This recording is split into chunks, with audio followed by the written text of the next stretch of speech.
अस्सलाम वालेकुम जी, welcome to the show. उम्मीद करते हैं आप लोग खैरियत से होंगे। जुम्मा आप सबको बहुत बहुत मुबारक हो। जुमे की शुरुआत के लिहाज से एक ही बात कहना चाहेंगे कि कभी कभी ज़िंदगी में तब्दीली जो है वो बहुत ज़्यादा ज़रूरी हो जाती है। कुछ चीज़ों को पीछे छोड़ के आगे बढ़ना बहुत ज़रूरी हो जाता है, क्योंकि कुछ चीज़ें होती हैं ज़िंदगी में ऐसी हुमायूं जो आपको थोड़ा होल्ड बैक कर रही होती हैं, तो उनसे अपनी जान छुड़वा के थोड़ा नई चीज़ों की तरफ जाना जो है वो ज़रूरी हो जाता है, ज़रूरत बन जाता है। मैं हूँ आपके साथ हलीमा जुल्फ़िकार और मेरे साथ मौजूद है हुमायूं ज़ेब अब्बासी। और कहा यह जाता है कभी कभी लिबास पे कोई ऐसी चीज़ लग जाए जो आपको पसंद ना हो, तो लिबास को धोकर दोबारा पहन लेना चाहिए, क्योंकि वो जो चीज़ आपकी जो लिबास के साथ लग चुकी है वो शायद आपको बहुत नेगेटिव एनर्जी दे रही होती है। कभी कभी हो सकता है वो चीज़ आपको पसंद नहीं आ रही, हो सकता है उस चीज़ की वजह से आपको बहुत सारे दूसरे ख्यालात आ रहे हैं, आप आगे बढ़ नहीं पा रहे हैं। तो इसमें कोई मजायका नहीं कि अगर आप ज़िंदगी में तब्दील होना चाहते हैं। इसी तब्दीली की बात करते हैं। अगर आज आप हमारे लिबास को देखें तो हमारे लिबास का जो रंग है वो इसको पिंक ऑर्चिड एक फूल है उससे मुंसलिक किया गया। अगर आप मेरे ख्याल में मेरे ऊपर दाएं जानिब होगा हमारा लोगो। अगर आप हमारा लोगो देखें तो पहले वो मेरे ख्याल से अभी हमारे ऊपर जो है शायद लोगो हलीमा की तरफ मेरी तरफ आएगा लोगो, मेरी तरफ है लोगो। और पिंक ऑर्किड के बारे में कहा जाता है कि ये सारी चीज़ें जो है ना खातून की एक निशानी, निस्वानियत से है, इसका ताल्लुक इस नाजुकी से नहीं है। अच्छा, वो भी और ताकत से भी है इसका ताल्लुक उस खूबसूरती से भी है, इसका ताल्लुक ना कि सिर्फ उससे पैदावार से भी है, क्योंकि एक औरत से ये जहां बना है। जैसे कि आप भी जानते हैं कि औरत में वो अल्लाह ताला ने ताकत दी है कि वो नस्लों को बढ़ा सके। और जब बात की जाए फूलों की और फूलों के खिलने की बात की जाए तो वो तो बात करते हैं बहार की। और बहार तो तब आती है जब कहते हैं ना, जब पत्ते जो पुराने पत्ते होते हैं वो झड़ जाते हैं और नए फूल आते हैं। ये तो वही नई बात जिंदगी है ना की बात जो मैंने पहले की है कि कुछ चीज़ें जब ख़त्म हो रही होती हैं तो इंसान थोड़ा परेशान होता है, थोड़ा हैरान होता है कि क्यों हो रही है। लेकिन उसके बाद जब नई चीज़ें अल्लाह ताला देता है आपको, नई कुदरत आती है आपके सामने, नए फूल आते हैं, वो इतने खूबसूरत होते हैं, इतने प्यारे होते हैं कि वो फिर आप न्यू बिगिनिंग को देख के वो पुरानी चीज़ें जो हैं वो भूल जाते हैं और उससे आपको और ज़्यादा मोहब्बत हो जाती है। हलीमा, मेरे ख्याल में हमारी जो टैग लाइन है जीले ज़रा और लाइफ जीले ज़रा, इसमें बहुत सारी चीज़ें अगर आप देखें, ज़रा गौर करें तो आप देखें जैसे और जुनून और मोहब्बत और प्यार और खूबसूरती, बिल्कुल, और जज्बा और नस्वानियत और हिम्मत चाहते और जुनून और हम सब और हम सब मिलके बनाते हैं एक बहुत ही खूबसूरत रिश्ता जो हमारा और आप लोगों का है, जो हम आपस में एक दूसरे के साथ कनेक्टेड रहते हैं। और ये सारी चीज़ें जो हैं हमें हिम्मत देती हैं कि हम रोज़ सुबह उठ के आपके सामने कोई नई चीज़ लेके आएँ, कुछ नया करें। हमारी जो पूरी टीम है वो हर वक्त इसी चीज़ में लगी हुई होती है कि कुछ नया करें, कुछ अच्छा करें और कुछ पहले से बेहतर करें। बहुत सारी चीजें बड़ी अच्छी ये लगती है बात, जैसे हम रात को सोते हैं और रात को कितनी ज़्यादा परेशानियां होती हैं। हम जितने सारे लोग हैं, बहुत सारी पूरे दिन में जो कुछ हुआ होता है हम वो परेशानियां लेकर सोते हैं।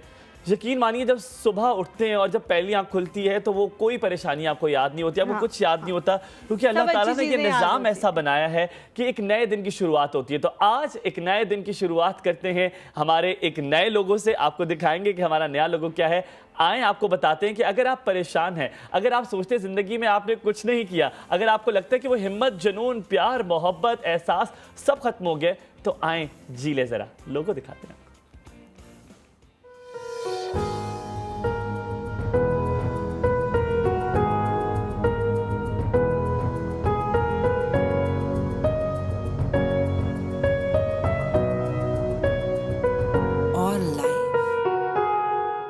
जी ले जरा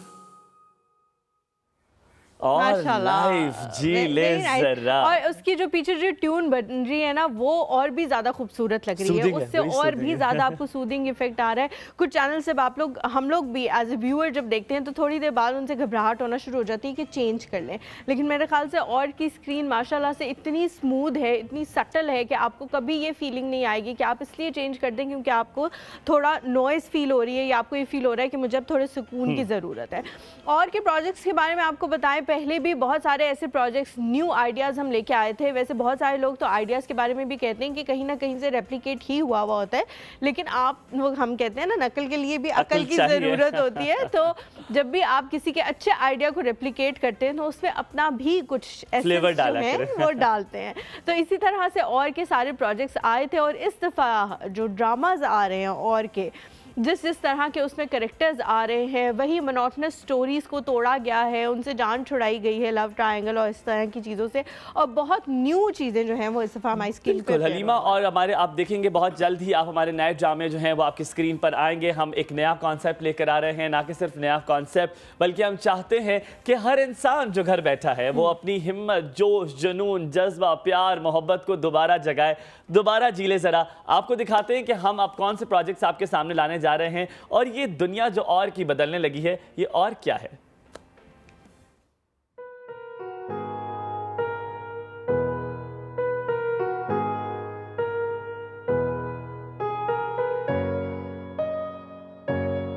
और मुस्कुराहटें,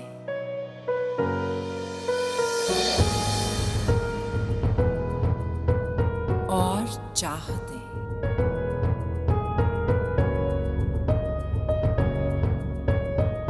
और जज्बा,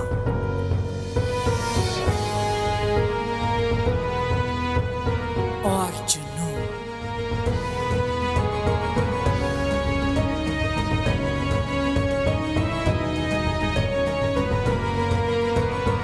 और नई उम्मीदें, और नई ख्वाहिशें, और कुछ पल जिंदगी के, कुछ हसरतों के पुल, पर खुशियों से फुल।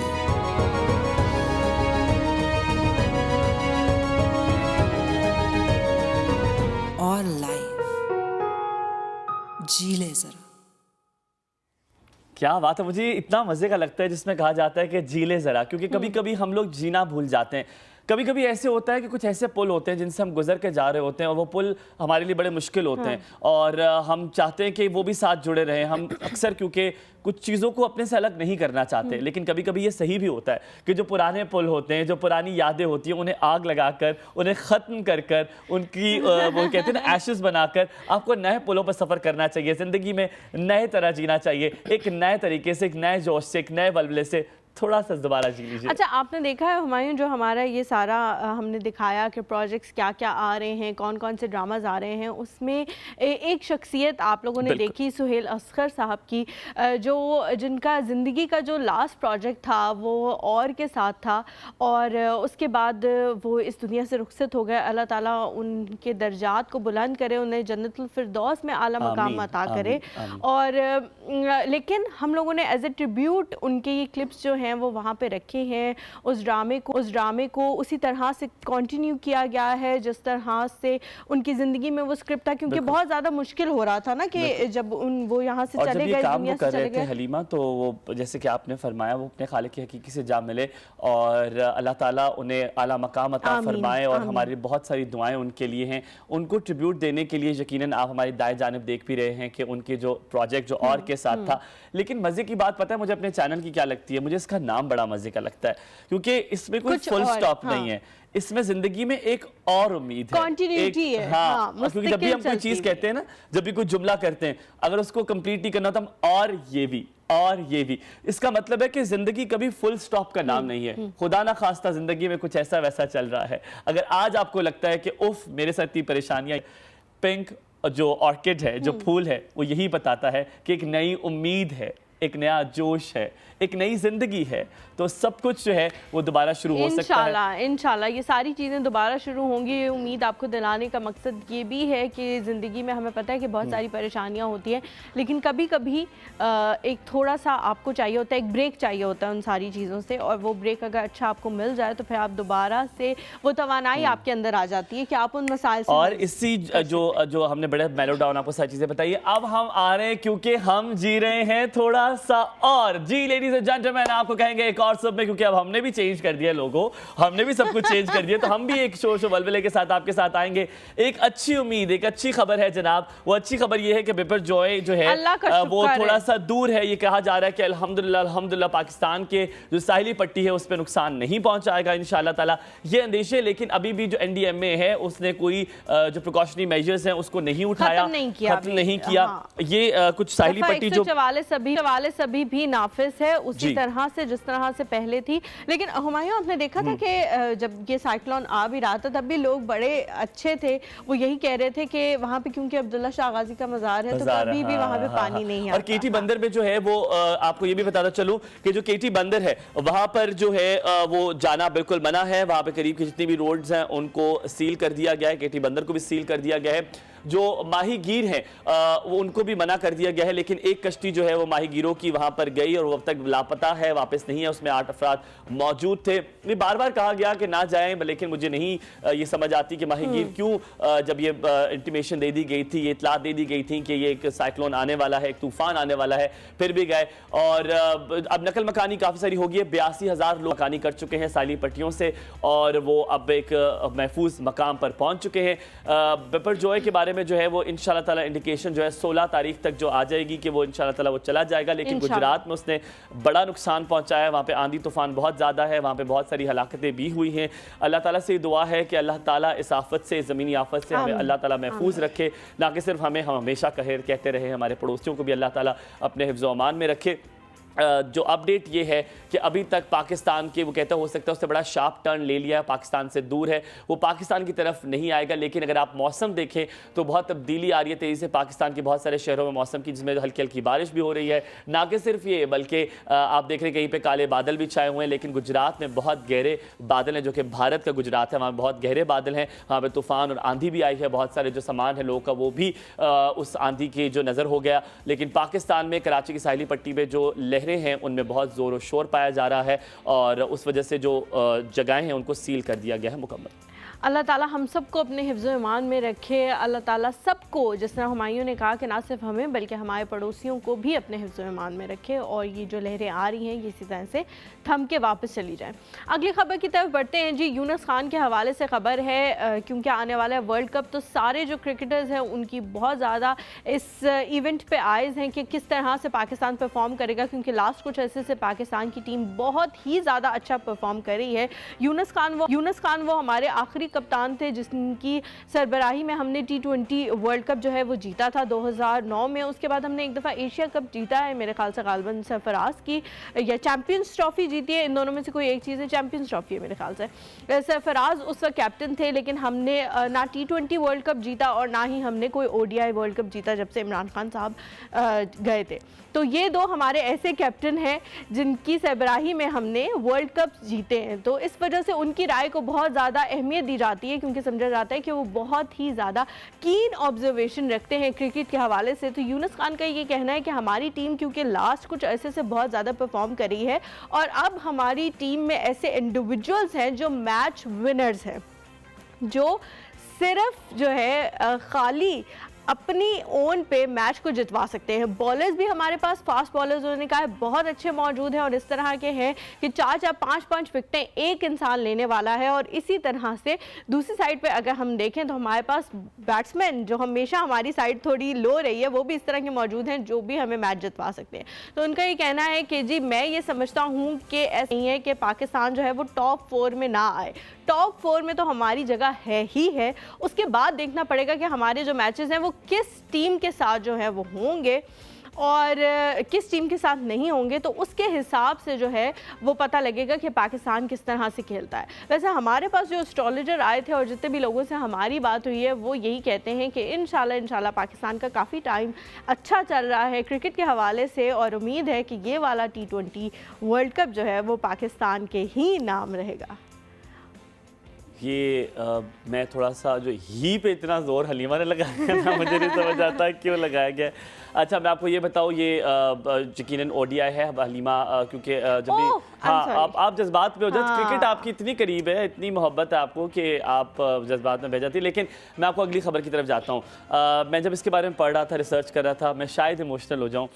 ये खबर मैं आपको यकीन मानिए, मैं जब खबर पढ़ रहा था तो पढ़ते पढ़ते मेरी आंखों से आंसू जो है वो निकल गए। शायद इतनी बड़ी बात आपके लिए नहीं होगी, लेकिन मेरे लिए बहुत बड़ी बात है। अक्सर हम ऐसे दोस्त बनाते हैं, हम दोस्तों के लिए बहुत ज़िंदगी में बहुत कुछ करते हैं, बहुत सारी कुर्बानियाँ देते हैं। कुछ दोस्त दिल के बहुत ज़्यादा करीब होते हैं। मेरे भी ज़िंदगी में ऐसे दोस्त हैं और जो कि मेरे दिल के बहुत करीब हैं, लेकिन अब वो मेरे साथ नहीं हैं। तो ऐसे ही एक फ़ैन जो है वो यूरोप में, क्योंकि उनका वर्ल्ड टूर चल रहा है कोल्ड प्ले का, क्रिस मार्टिन उनके जो लीड सिंगर हैं वो गाना गा रहे थे। तो एक दोस्त, एक लड़के ने, सलीर जिनका नाम है, उन्होंने एक बैनर उठाया हुआ था। उस बैनर पे लिखा हुआ था कि मैं आपका एक गाना आपके साथ गाना चाहता हूँ, जो कि मेरा दोस्त जो है वो सुन रहा होगा। उनका ये जो चार्ट था उस पर ये लिखा था। थोड़े से मैंने लफ्ज़ बदले हैं क्योंकि वो पूरे मैं आपको नहीं बता सकता, लेकिन ये अल्फाज उन्होंने चार्ट पेपर पे लिखे थे। जब क्रिस मार्टिन ने वो देखा तो उन्होंने उनको बुलाया और स्टेज पे बुला के उनके साथ गाना गाया, और गाना गाते हुए वो भी आपदीदा हो गए और सलीर भी आपदीदा हो गए। उन्होंने ऊपर देखा आसमान की जानिब और उन्होंने उनके लिए दुआ भी की। ये जो मोमेंट था इसको लोगों ने इतना कैप्चर किया, और वो गाना एवरीथिंग ग्लोज, शायद कुछ ये गाना था if I am not wrong, वो सब ने, जितनी भी ऑडियंस थी, उन्होंने उनके साथ गाया। और ये मोमेंट जो है एक जो वहाँ पे जो शो देख रहे थे उन्होंने इसको कैप्चर भी कर लिया। और ये इतना इमोशनल था कि अगर आप ये क्लिप देखें तो आप यकीन माने, शायद अगर आपकी चीज़ें बहुत प्यारी और बहुत अच्छी दोस्ती है, जैसे मेरे मोहम्मद अब्बास मेरे बड़े अच्छे दोस्त हैं, मैं अक्सर उनका जिक्र हर शो में करता होता हूँ, तो मुझे वो याद आ गया और मैं जो है वो अक्शबार हो गया। लेकिन यस, दोस्तों से प्यार करें, मोहब्बत करें। कोल्ड प्ले ने, जो क्रिस मार्टिन ने ये इनिशिएटिव लिया है कि फ़ैन को ऊपर बुलाया जाए, हालांकि बहुत सिक्योरिटी टाइट होती है, लेकिन मैं बुलाकर उसके साथ गाना गाया, ये बड़ा क्यूट इनिशिएटिव था। तो ये मैंने कहा ज़बरदस्त जी, ज़बरदस्त। और इस तरह की चीज़ें देख के, इस तरह के मूवमेंट्स देख के ह्यूमैनिटी पे और फेथ पे हमारा जो क्या कहते हैं ट्रस्ट होता है वो दोबारा से गेन होना शुरू हो जाता है कि हाँ, आज भी दुनिया में अच्छी चीज़ें, अच्छे लोग मौजूद हैं। फेथ के हवाले से जहाँ तक बात हो रही है तो आपको लेके चलते हैं मक्का। मक्का में मस्जिद हराम में जी कहा जा रहा है कि किंग अब्दुल अज़ीज़ गेट जो है, जो लोग भी वहाँ गए हैं मस्जिद हराम, उनको ये पता है कि बहुत सारे मुख्तलिफ गेट्स हैं, और जो वहाँ के 3 या 4 बड़े किंग हैं उनके नाम पे जो गेट हैं वो सबसे बड़े हैं। मतलब वो इतने ज़्यादा वसी हैं कि उनसे एक वक्त में बहुत सारे लोग गुजर सकते हैं। बाकी भी वहाँ पे काफ़ी छोटे छोटे दरवाजे हैं मस्जिद के चारों तरफ, ताकि आप जिस भी तरफ से आ रहे हों आप गुजर सके आसानी से। तो जी वहाँ पे कहा जा रहा है कि किंग अब्दुल अज़ीज़ गेट के सामने जी 2 मीनार रखे जा रहे हैं, 2 मीनार बनाए जा रहे हैं। ये मीनार बनाने का मकसद सिर्फ ये है ताकि उसकी खूबसूरती में इजाफा किया जाए, क्योंकि ये गेट जो है वो सबसे ज़्यादा मेन गेट कहा जाता है हरम का। इस गेट से, ये बिल्कुल सामने की तरफ है, और इस गेट से अगर आप जाएँ तो क्लॉक टावर से अगर आप सामने देखें तो ये गेट है, और इस गेट से बहुत ज़्यादा तादाद में लोग जाते हैं। और कहा जा रहा है कि आर्किटेक्चरल पॉइंट ऑफ व्यू से भी इसकी खूबसूरती में इजाफा होगा। लेकिन ये मीनार समहाउ यहाँ पे ज़रूरी थे, क्योंकि गेट इतना बड़ा है और लोगों की तादाद इतनी ज़्यादा यहाँ से गुजरती है। लेकिन इनको थोड़ा नस्ब करना मुश्किल था, क्योंकि वैसे तो होता है ना, मीनार की जो बुनियाद होती है वो ज़मीन के काफ़ी नीचे से उठाई जाती है ताकि वो मजबूत रहे। तो इस पॉइंट ऑफ व्यू से भी ये काफ़ी ज़्यादा मुश्किल है इनकी इंस्टॉलमेंट। लेकिन वहाँ पे कहा जा रहा है कि बहुत ही अच्छे तरीके ये हज की वजह से ये इंस्टॉलमेंट, ताकि लोगों को कम से कम कोई भी मसला हो और वो आसानी से इस जगह से गुजर जाए। अच्छा हलीमा, आपने माशाल्लाह बड़ी अच्छी खबर दी, और क्योंकि मैं दोस्तों की बात कर रहा था, मेरी बड़ी प्यारी एक अच्छी दोस्त जिन्होंने, जब मैं आया उन्होंने बहुत ज़्यादा हेल्प की मुझे। मेरा बड़ा एक तकरार रहा शुरू में, लेकिन फिर हमारी बहुत अच्छी दोस्ती हो गई, और इस दोस्ती में यकीनन अब मैं इतना कंफर्टेबल हो गया। हम लिटरली जिस तरह बहन भाई होते हैं, कभी वो भी होता है, कभी दोस्त भी होते हैं, हम एक दूसरे से इतना अच्छा वक्त गुजरता है, टॉम एंड जेरी भी होते हैं हम लोग। लेकिन ये हमारी बड़ी प्यारी दोस्त, अल्लाह ताला ने इनके नसीब जो है वो खोले और ये हज पे जा रही हैं इंशाअल्लाह ताला। मैं थोड़ा इमोशनल भी हूँ क्योंकि कुछ दिन ये यहाँ पे नहीं होंगी, लेकिन मंडे को इंशाल्लाह उम्मीद है कि शायद शो मेरे साथ करें, लेकिन वापस आएंगी। और हलीमा और हुमायूं जो है, ये जो डबल एच की जोड़ी है, ये सारी इंशाल्लाह ताला रहेगी, वापस आएंगी, मेरे साथ शो जरूर करेंगी। आप देख लें, मुझे थोड़ा सा वो भी हो रहा है। और ये हज पे जा रही हैं, आप इनके लिए बहुत सारी दुआएं कीजिएगा कि अल्लाह ताला इनको खैरियत से आसानियां वापस पैदा लेकर करे हमारे आए। आपने जिन्होंने भी लिस्ट देनी है वो हलीमा को दे देंगे, हलीमा हम लोग के लिए दुआओं की बिल्कुल जी ज़रूर। आप करेंगी। सब जो है मेरी दुआओं में है, आप सब याद है मुझे, विद नेम्स भी याद हैं कुछ लोग जो नहीं याद उनसे मैं माजरत करती हूँ। अगर आप लोग अभी चाहते हैं कि मैं आपको नामों के साथ याद कर लूँ तो मैं एक लिस्ट बना रही हूँ, आप उस लेकिन आप वापस आएंगी तो इतना कैमरा फुटेज आप ना लें, हम यहाँ पे लेते हैं थोड़ा सा ब्रेक के बाद वापस आएंगे। आपने कहीं नहीं जाना, थोड़ा सा और जी ले और कहेंगे जी ले जरा। गुड मॉर्निंग, वापस आइए, कहीं मत जाइएगा।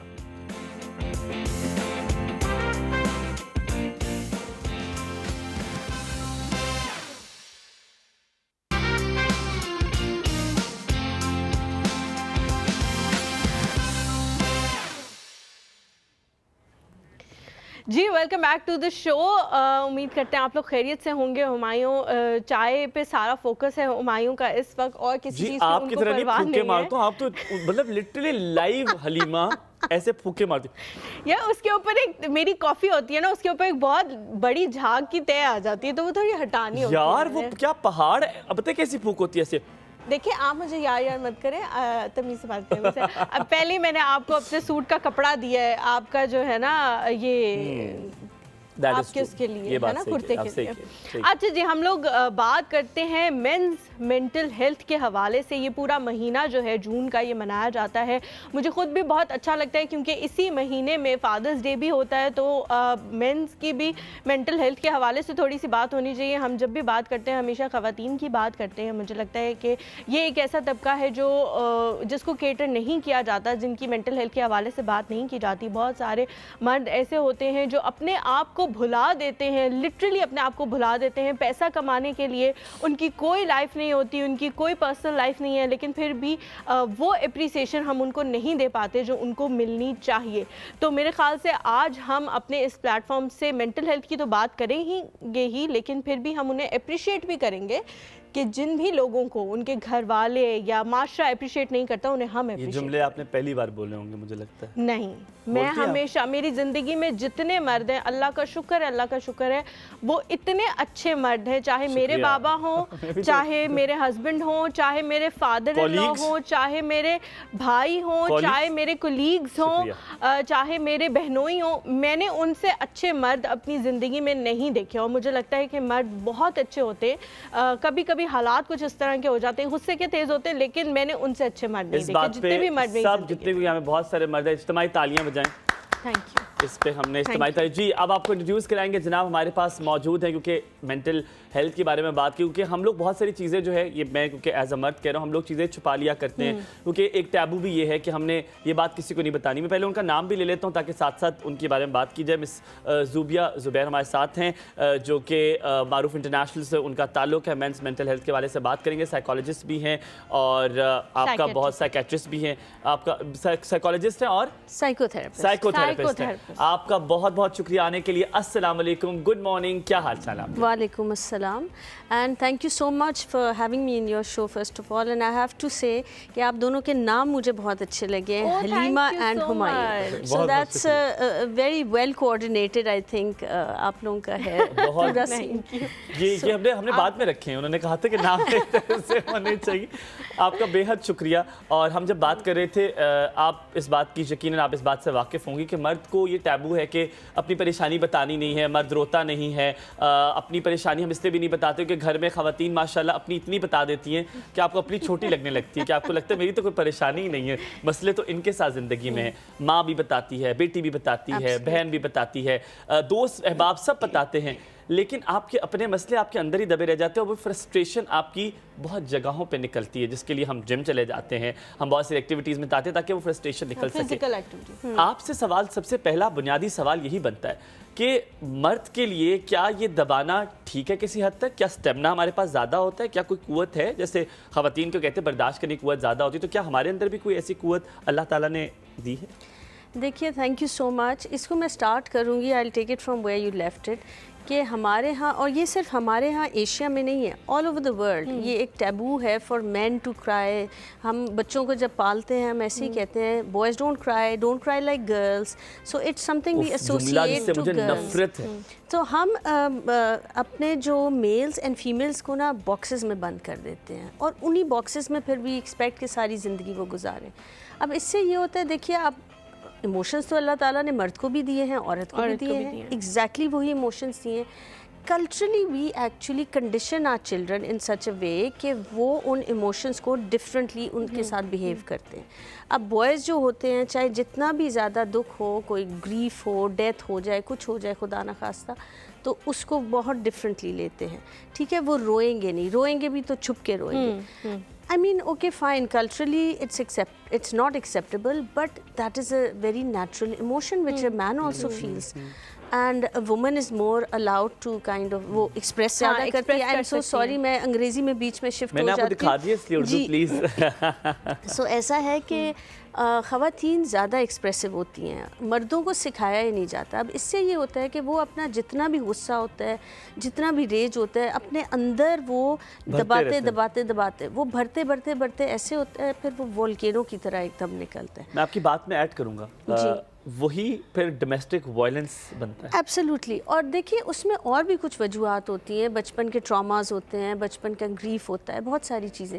लेकिन रिप्रेशन जो होती है ना, सॉरी रिप्रेशन का उर्दू वर्ड मुझे नहीं आता, उसका मतलब याद नहीं आ रहा। एग्जैक्टली। तो रिप्रेशन जो होती है ना, जब आप अपने उसको दबा देते हैं सारे इमोशंस को, तो उससे जो है वो इमोशन फिर बढ़ता जाता है। इमोशन बिल्कुल बच्चे की तरह होता है। आपने देखा होगा बच्चे को जब अटेंशन चाहिए होती है, वो क्या करता है या करती है, वो रोता है। वो जब तक टैंट्रम थ्रो करेगा, जब तक आप उसको अटेंशन नहीं देंगे ना, वो तब तक आपकी जान नहीं छोड़ेगा।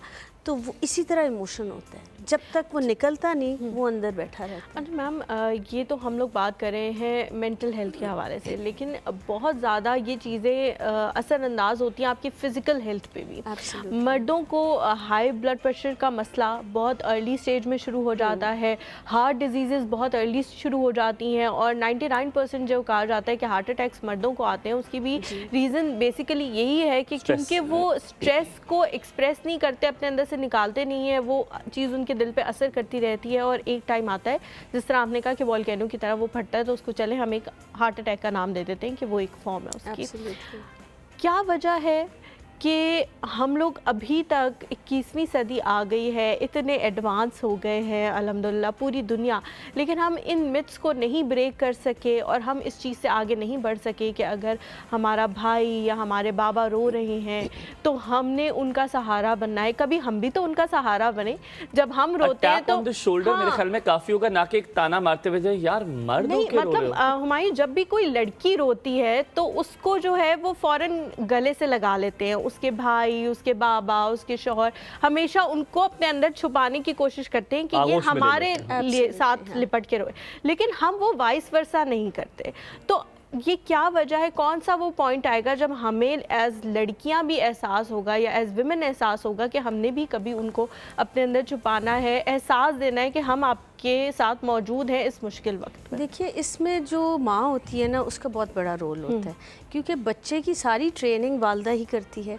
सो अगर वालदा थोड़ी सी ओपन हो, थोड़ी सी एक्सेप्टेबल हो कि बेटा हाँ जो भी मसला होगा आपने मुझे आके बताना है। देखिए आप एक बच्चे के लिए रास्ता खोल रहे हैं ना कि it's okay to express my feelings, right. अच्छा, दूसरा आपने मेंशन किया ना डिजीज़ का, cardiovascular disease the highest rate जो है वो मेन का है, उनको इफेक्ट करती हैं। यस, इवन लाइफ एक्सपेक्टेंसी जो है वो औरतों की ज़्यादा है, मर्दों की कम है, because of stress, because of all those things जो आपने अभी मेंशन की। लेकिन सबसे बड़ी इसमें ये चीज़ है कि घर में आप इस चीज़ को, ये नहीं मैं कहती कि आप हर वक्त उनको एक इमोशनल बच्चा बना दो, नहीं, लेकिन थोड़ा सा इनकरेज करो कि अगर कोई मसला है, कोई प्रॉब्लम है, वालदा या वालिद के पास वो आए ना, ताकि उनको भी एक एवेन्यू मिले। सेकेंडली हमारा जो लाइफस्टाइल है दैट इज़ वेरी मतलब वो बहुत ही डिस्करेज करता है हर लिहाज से, हेल्थ के लिहाज से भी बुरा है। हर हम लाइफस्टाइल तो है ही नहीं, हम तो सिर्फ खाना पुरियाँ करते हैं, हमने बस खाना खाना, बस। एब्सोल्युटली। अभी उस खाने में हम लोग प्रोटीन हेवी डाइट लेते हैं, उसमें वेजिटेबल्स नहीं होती, फ्रूट्स नहीं होते। अच्छा, स्पेशली मर्द, मैंने बहुत सारे जेंट्स देखे जो कहते हैं हम तो फ्रूट्स ही नहीं खाते, हम तो वेजिटेबल्स खाते ही नहीं हैं। तो सब्जियां, फल, इन सब का इस्तेमाल। दूसरा नींद जो है वो बहुत ज़रूरी चीज़ है। आप देखिए जब आप सोते नहीं हैं तो आपकी पूरी एक हेड टू टो आपकी बॉडी को भी इफ़ेक्ट करता है, आपके मूड, आपके मिजाज को भी इफ़ेक्ट करेगा वो। सो ये छोटी छोटी चीज़ें हैं। अच्छा, सोएंगे नहीं तो ऑफ कोर्स आपका सुबह जो है वो अच्छी नहीं होगी, अच्छी नहीं यकीनन, गुजरेगी, यकीनन। आपकी बॉडी आपको सिम्टम्स देने शुरू कर देती है। अच्छा ज़ुबिया, ये आप जो जिस मसले की तरफ हम लोग जा रहे हैं वो है मेंटल हेल्थ, यकीनन मर्दों की ख़ास तौर पे। मैंने घर भी चलाना है, मैंने अपनी बेगम की बातें भी सुननी है। हम मैंने कॉल ले लें पहले, काफ़ी अच्छा, देर से वो मैं- इंतज़ार कर रहे sorry, हैं। याहिया हैं जी कराची से हमारे साथ। अस्सलाम वालेकुम याहिया। वालेकुम अस्सलाम and very good morning to all of you. अस्सलाम वालेकुम, गुड कैसे हैं मॉर्निंग। अल्हम्दुलिल्लाह, आप लोगों को देख के, आप लोगों को देख के मुझे ना जामुन याद आ रहे हैं। ये आने वाले हैं जामुन आज ऐसे हम आपको वाकई। बता रहे हैं थोड़ा सा जीले। पहले तो आपकी डॉक्टर साहिबा को सलाम हो। वालेकुम और बहुत सलाम, वालेकुम यकीन करें कि एक बात मैं कहूँ कि अल्लाह की तुम किस किस नेमतों को ठुकराओगे। इस सब जो फ्रूट की बहार है ना, खुदा की कसम, मैं वाकई। कहता हूं कि ऐसे ओए होए। यकीन करें, बिलीव करें हलीमा, मैं जब भी देखता हूँ ना पीले नीले हर किस्म के फ्रूट और इतना एबंडेंस है कि यकीन करेंगे, मैं अल्लाह का लाख शुक्र अदा करना चाहिए कि अराउंड पे हम लोग के पास ये नेमतें अल्लाह मौजूद हैं। खरीदने की तौफीक भी दे। आमीन आमीन। बिल्कुल नहीं, देखिए मैं आज आपको बता दूं, मैं लिटरली मैंने ये सर्वे है कि पाकिस्तान के अंदर जो फ्रूट है ना, दुनिया के बहुत सारे मुल्कों की निस्बत सस्ता है, बहुत सारे मुल्कों की निस्बत। आई कैन गारंटी हूँ कि अगर आज एक आप, मैं थोड़ी सी बात कर लूँ कि एक अगर आप आम अगर कोई 200-250 रुपए की है तो शाम के वक्त आपको कोई 100 रुपए का भी मिल जाता है, वो खा सकते हैं, फिर भी थोड़ा बहुत खा सकते सही हैं। कह रहे हैं आपने याहिया, बताया। अब दुनिया से अगर कंपेयर किया जाए तो पाकिस्तान में फ्रूट बहुत सस्ता आप है। बाहर मुल्क में आम नहीं खा सकते, इतने महंगे होते हैं। हालिमा, थैंक यू फॉर कि आपने मर्दों के हक में बात की। अनफॉर्चुनेटली हमारे यहाँ सारा ऐसा दिखाया जाता है, पूरे माशरे को एक मर्द को एक जालिम फिगर करके दिखाया जाता है। That is very wrong. अच्छे बुरे, अच्छी औरतें भी होंगी, अच्छे मर्द भी होंगे, इस तरह नहीं होता। और बाकी जो मर्द के पास स्ट्रेस होता है वो डिफरेंट होता है। हर माशरे के अपने इक़दार होते हैं ना, जो जाहिर हम अपने माशरे के हिसाब से बात करेंगे, वेस्ट के हिसाब से बात नहीं करेंगे। तो यकीनन मर्दों के लिए भी ऐसा खुशियां होना चाहिए। आपकी मुझे इतनी खुशी मिली कि आपने अपनी माँ, अपने बाप को, अपने भाई को, अपने हस्बैंड को आपने मेंशन किया और उनसे कोई अच्छी एक बात मनसब की कि भाई वो मेरे लिए अच्छे साबित हुए। इस तरह के लोग अच्छे हैं। अब मसला ये है कि हमारे माशरे के अंदर क्योंकि कुछ इक़दार, कुछ ट्रेडिशन ऐसी है जिसकी बुनियाद पे ये सारी चीजें चलती हैं। बिल्कुल। लेकिन मैं खुद एक मर्द हूँ, लेकिन मैं एक बात आपको बताऊं, जो मैंने एक चीज सीखी है, स्ट्रेस जो है ना, डॉक्टर साहब ने जैसे कि आप, ये जरूरी नहीं कि अपने आप को जरूरी नहीं हर हाल में मजलूम बनाए। अगर मुझे अपने मेरे बच्चों को, मेरी माँ को, मेरी बहन को ठीक रखना है तो मुझे अपना भी ख्याल रखना, अपना मेंटल लेवल मुझे खुद बिल्कुल बिल्कुल सही कह रहे हैं। बिलीव में मैं करता हूँ। इसकी वजह की देखें, अगर आप अपने आप को टाइम नहीं देंगे ना तो आप इतने मजलूम बन जाएंगे कि आखिर में वो आपको कोई अप्रिशिएट नहीं करेगा, बिल्कुल ठीक है। आपको अपने वजन से गिर जाएंगे। एक तो ये बात। डॉक्टर साहब से मेरा सवाल सिर्फ इतना है, डॉक्टर साहब देखिए हमारे माशरे के अंदर एक अजीब एक डिस्क्रिमिनेशन हो गई। या तो बहुत ज्यादा औरतों को मजलूम दिखाया जाता है या औरतों को, मर्दों को बहुत जालिम दिखाया जाता है। इस चीज को आप बैलेंस किस तरह कर सकते हैं? आप हमारे माशरे को कैसे डिस्क्राइब करेंगे कि आप मर्द और औरत एक ऐसे दोनों हैं कि एक दूसरे का सहारा है, ना वो उसके बगैर चल सकते हैं ना वो मर्द औरत के बगैर चल सकते हैं। तो इस बारे में कुछ फरमाइए। थैंक यू सो ठीक मच। है, थैंक यू जी, थैंक यू सो मच। हमारे पास एक और कॉलर भी मौजूद है लाहौर से। अस्सलाम वालेकुम। जी वालेकुम अस्सलाम। गुड मॉर्निंग, क्या हाल चाल है आपके? जी I am all right, thank you so much.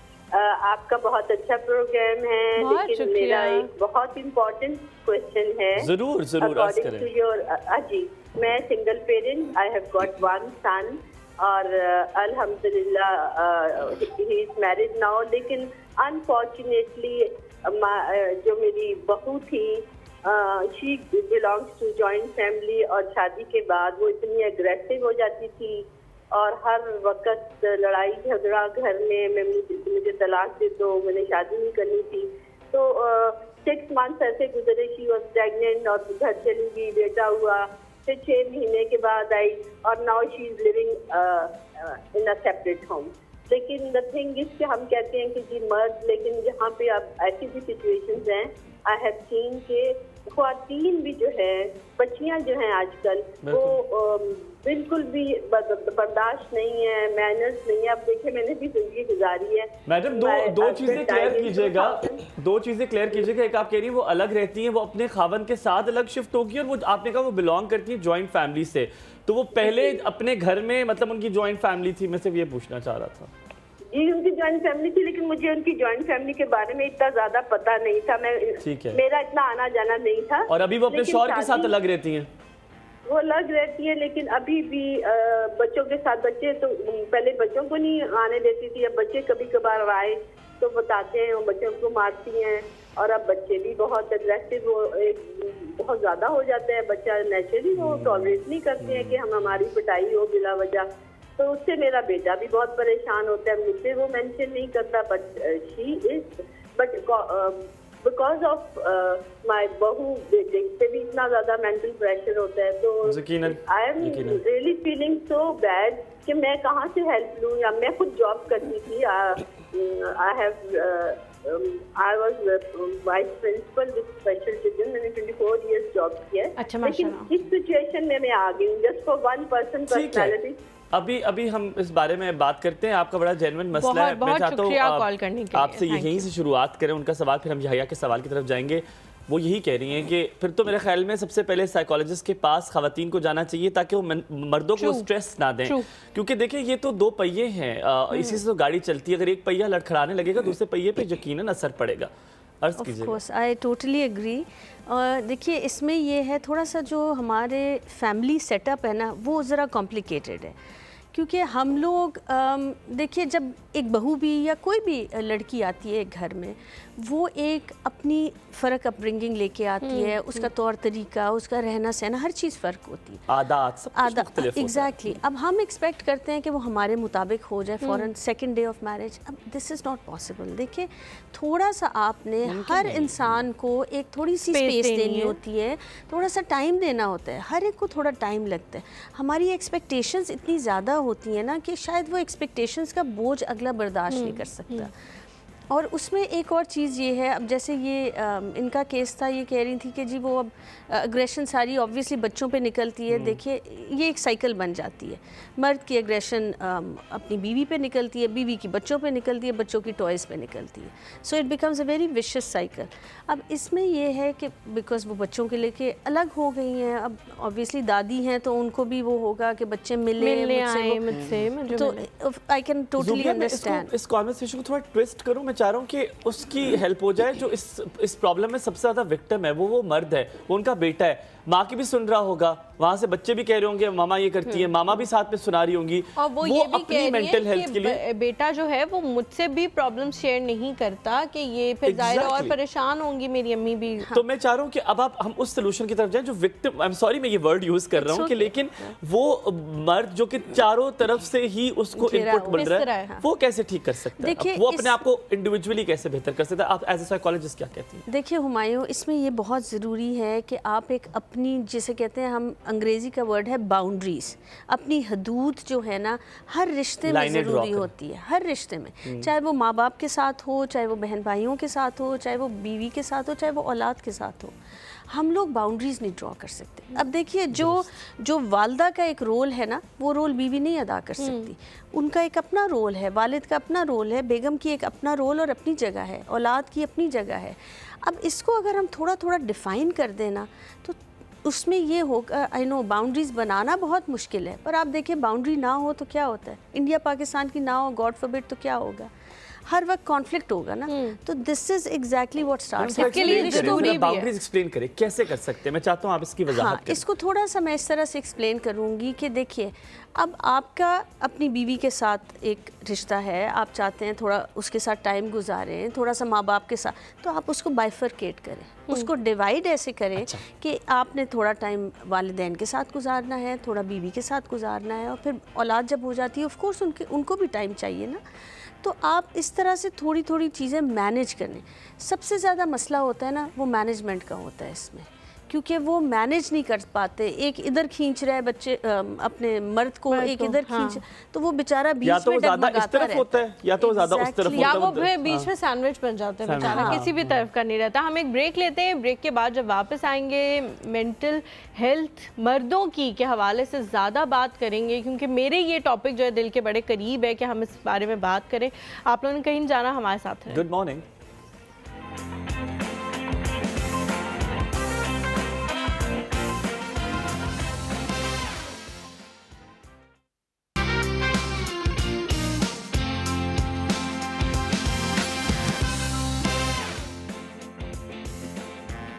जी जी welcome back ladies gentleman after the break. और हम बात कर रहे थे, जैसे कि हलीमा ने पहले जिक्र किया कि हम बात करेंगे ऑफ कोर्स मेंटल हेल्थ के की इन डेप्थ बात करेंगे। ज़ुबिया जी कुछ बात करना चाह रही है कि हमें इंडिविजुअली हमें क्या करना चाहिए। आप ब्रेक में जो बात करी थी, मैं चाह रहा हूँ सवाल के बगैर वो आपसे बात हम जानें।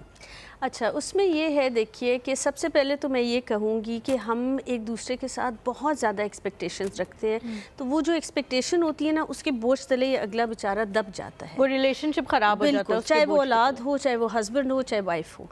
सेकेंडली, हमें लेट गो नहीं करना आता कि मतलब ठीक है, देखो बच्चा जो है हर उम्र में बच्चा नहीं रहता। आप जब बच्चा बचपन में चलना सीखता है, आप उसकी उंगली पकड़ते हैं। जब वो 20 साल का होता है, आप उंगली नहीं पकड़ सकते, ठीक है। सो आपको ये पता होना चाहिए कि अच्छा, अब मुझे आहिस्ता आहिस्ता आहिस्ता इसको थोड़ा सा लेट गो करना है। सेकेंडली, हम हमेशा अगले की तरफ देख रहे होते हैं, हम ये नहीं देख रहे कि इधर क्या हो रहा है या मैं क्या कर रही हूँ या कर रहा हूँ। सो जब मैं अपनी तरफ थोड़ा फोकस कर लूँगी ना, आप देखिएगा आपकी ज़िंदगी बहुत सुकून और सुखी हो जाएगी, बिल्कुल। तो इसलिए थोड़ा सा फोकस अपनी तरफ लाइए। हम हमेशा अगले की तरफ उंगली उठाते हैं और कहते हैं अच्छा जी आप ये कर रहे हैं, आपने ये। हम ये नहीं कहते कि मुझे क्या फ़र्क पड़ रहा है उस चीज़ के होने से। अच्छा डॉक्टर साहबा, अगर इंडिविजुअली मर्दों के हवाले से हम ये बात करें कि ज़रूरी नहीं है कि आपने हर चीज़ को रो के ही एक्सप्रेस करना है। बहुत सारी लड़कियां भी होती हैं जो नहीं रोती। एक्सप्रेशन का तरीका लोगों का मुख्तलिफ होता है। हो सकता है मर्द होते हैं, कुछ लड़कियां होती हैं जो नहीं रोती, ये एक अलग बात है। अपना जो एंगर है उससे, अपना जो दुख है, एंगर भी नहीं कहना चाहिए, अपना जो दुख है, अपनी जो सेंसिटिविटी है, आप ऑफिस गए, बॉस ने 15 लोगों के सामने आपकी बेइज्जती कर दी, उन सब के वो सब आपके सबऑर्डिनेट हैं, आपको बड़ी ह्यूमिलिएशन फील हुई, ये सारी चीज़ें भी हैं। फिर घर आएंगे, वहाँ भी एक अलग चिक चिक लगी हुई होगी, और वो जो घर वाले होंगे वो सुबह से इंतज़ार कर रहे होंगे कि कब वो घर के अंदर दाखिल होगा और हम उसे शिकायतों का पटारा खोलेंगे। अपनी वेल बीइंग के लिए आपको अपना एक्सप्रेशन किस तरह से बाहर निकालना चाहिए ताकि आप बेहतर फील करने लग जाएं? एक क्या फार्मूला है? अच्छा, एक तो मैं इसमें थोड़ा सा पीछे जाऊंगी, जो आपने बॉस और एम्प्लॉय की example the, that's a very common example जो कि मैं भी अपने अक्सर क्लाइंट्स को देती हूँ। तो ये बड़ी दिलचस्प बात है जो हलीमा ने की, बड़ी दिलचस्प बिल्कुल बात। बिल्कुल, और ये हम सबके साथ सबके साथ होता है, सबके साथ। सो हैविंग सेड दैट, देखिए हर इंसान का एक इमोशनल बैगेज होता है। अगर आप इंसान है ना, मर्द हो या औरत, उससे फ़र्क नहीं पड़ता, आपका इमोशनल बैगेज है। अब हम इमोशनल बैगेज ऐसे होता है जैसे गर्म आलू होते हैं ना, हॉट पोटैटोस। गर्म आलू आप हाथ में उठाएंगे तो क्या होगा? हाथ जल जाएगा, आपका हाथ जलेगा। तो हम दूसरे का इमोशनल बैगेज जब अपने हाथ में उठा लेते हैं तो हमारा हाथ जलता है, ठीक है? क्या बात है। सो उसमें ये है कि हमें ये चीज़ पहचानना चाहिए कि अगर बॉस ने, देखो अगर मेरा कोई वो है, मैं उसको वहाँ एड्रेस करूँ। एड्रेस करने और रिएक्ट करने में बहुत फ़र्क होता है। लेट्स से बॉस ने डांट दिया और कहा यार आपने ये, आप आगे से इतना तो कह सकते हैं सर वो मैं इसको मैनेज कर लेता हूँ, या सर मेरी अभी डेडलाइन नहीं है। जब आप एड्रेस कर देते हैं ना चीज़, वो वहीं आपके लिए ख़त्म हो जाती है। ट्रू। जब आप अंदर लेके वो अपने पॉकेट में बंद करके उसको घर ले जाते हैं। कन्फ्रंटेशन की बात कर रही हैं? नहीं, this is not confrontation, this is response. दोनों में बहुत फ़र्क है, ज़मीन आसमान का फ़र्क है। कॉन्फ्रंटेशन वो होती है जिधर आप अगले से लड़ाई कर रहे हैं या आपकी टोन ऐसी होती है। देखिए टोन ऑफ वॉइस बहुत ज़रूरी है लाइफ में। आप कई दफ़ा आपने नोटिस किया होगा, आपका बच्चा भी आपसे आके कोई अजीब सी टोन में, तो आप कहते हैं ये कैसे मुझसे बदतमीज़ी से बात कर रहे हो। तो tone of voice is very important. जब आप अपनी टोन ऑफ वॉइस धीमी और उस तरह लहजा अच्छा रखते हैं, अगला रिस्पॉन्ड, वो रिस्पॉन्स पर जब आप उसको अपने अंदर भर लेते हैं ना, फिर वो गुस्से की तरह होता है और फिर वो रिएक्शन आता है। आप बात करें थोड़ी सी मैरिज की, अगर आप कुछ कहना चाहती हैं? मैं ये कहना चाह रही थी, सॉरी मैंने आपकी बात काटी है। कभी कभी कुछ सिचुएशंस ऐसी होती हैं, आपके सामने कोई ऐसा बंदा होता है जिसके सामने आप रिस्पॉन्स नहीं दे सकते, ठीक है? मैं किसी और की मिसाल नहीं लूँगी, माँ की मिसाल ले लेते हैं। कभी कभी हमारी माएँ जो हैं वो इतनी हसास होती हैं कि आपको इस बात का खदशा होता है कि आप इनको कुछ भी रिस्पॉन्स देंगे वो आगे से उनको ट्रिगर करेगा, फ्लेयर अप करेगा। क्योंकि आपने जिस तरह कहा वो बात बिल्कुल ठीक है, जब आप जवाब दे देते हैं ना, आप भी सही हो जाते हैं, या कुछ भी आप उनको एक्सप्लेन कर देते हैं। लेकिन जब आप जवाब नहीं देते तो वो लावा जो है ना वो आपके अंदर पकता रहता है और वो बढ़ता रहता है। ऐसी अगर सिचुएशन हो कि आप अगले को जवाब नहीं दे सकते, फिर क्या करना चाहिए? लावा सिर्फ तब पकता है जब अंदर ऑलरेडी मटेरियल हो, ये बात याद रखिएगा, ठीक है? सो जब रिस्पॉन्स के दो तरीके होते हैं, उसको एड्रेस कह दे या खामोशी भी एक रिस्पॉन्स होती है, ठीक है? बिल्कुल बिल्कुल। खामोशी की एक अपनी ज़ुबान है। कई दफ़ा आप खामोश होके उसको इस तरह अगर आप अपने देखिए, इम्पॉर्टेंट ये है कि अपने अंदर इमोशन देखें क्या आ रहा है। जब आप एक चीज़ को ऐसे एक्सेप्ट कर लेते हैं, आपने माँ की एग्जांपल दी ना कि अच्छा यार मेरी अम्मी की तो ये कोई बात नहीं, आदत है, कह देती हैं, कुछ नहीं होता, इससे मुझे क्या फ़र्क पड़ेगा। आप देखिए अपने अंदर आपने जो अंदर इंसान है उसको पैसिफाई कर दिया, ठीक है, उसको आपने सुकून से आपने समझा दिया। दिलासा दे दिया। जब वो दे दिया ना, अंदर की एग्रेशन रिजॉल्व हो जाएगी। सो ये थोड़ा सा एक कॉम्प्लिकेटेड वो है वर्जन। थेरेपी में देखिए क्या होता है, थेरेपी में आप इन छोटी छोटी चीज़ों को एड्रेस कर रहे होते हैं। ये छोटे छोटे इमोशंस जो कि अनफॉर्चुनेटली हमें सिखाया नहीं जाता कैसे एड्रेस करने हैं। जब ये एड्रेस हो जाएंगे ना, तो वालिदैन के साथ भी आपका रिश्ता इतना खूबसूरत, ये रिश्ता खूबसूरत होगा ना, तो ये हर रिश्ता खूबसूरत हो जाएगा। अच्छा डॉक्टर साहिबा, अब शादी की बात की जाए जिसमें सबसे ज़्यादा पाकिस्तान में, साउथ एशिया में अगर देखा जाए, तलाक़ें बहुत ज़्यादा कंटिन्यूसली हो रही हैं। और माजरत के साथ जो स्टैट्स देखे, जो मैंने रिसर्च रिपोर्ट पढ़ी, जब मैंने साउथ एशिया के बहुत सारी यूनिवर्सिटीज़, इंडियाना यूनिवर्सिटी की मैंने एक रिपोर्ट पढ़ी, उस पर भी ये लिखा था कि ज़्यादातर ख़वातीन जो हैं वो कहती हैं कि हम विक्टिम हैं, और छोटी छोटी बात हुई वो सेटलमेंट करने पर तैयार नहीं है। वो कहती है वो मर्द बुरा था, उसने ये किया, उसने छोड़ दिया, उसने ये कर दिया, लेकिन यहाँ पर कॉम्प्रोमाइज़ का कहीं पे भी आपको वो अनासर जो है वो नज़र नहीं आते। एक बड़ा अच्छा शेर है, मुझे आप जब बात कर रही थी, आपने जब कहा कि लोग जब दूर हो जाते हैं हम क्यों कन्फ्रंट नहीं करते, तो वो शायद वो था, कुछ तो रही होंगी उनकी भी मजबूरियाँ, कुछ तो रही होंगी उनकी भी मजबूरियाँ, कभी ख़ुद को भी टटोल कर देख, फासला बेवजह का नहीं होता। हम अक्सर जो डिस्टेंस हमारा क्रिएट हो जाता है, हम अपने आप को नहीं टटोल के देखते, हम भी कहीं पे गलत होते हैं। तो जो ख़वातीन हैं, मैं अभी किसी को टारगेट नहीं कर रहा, मैं सिर्फ ये बात करूँ, शादीशुदा में अगर देखा जाए मर्द को भी उतना ही रोल देना चाहिए।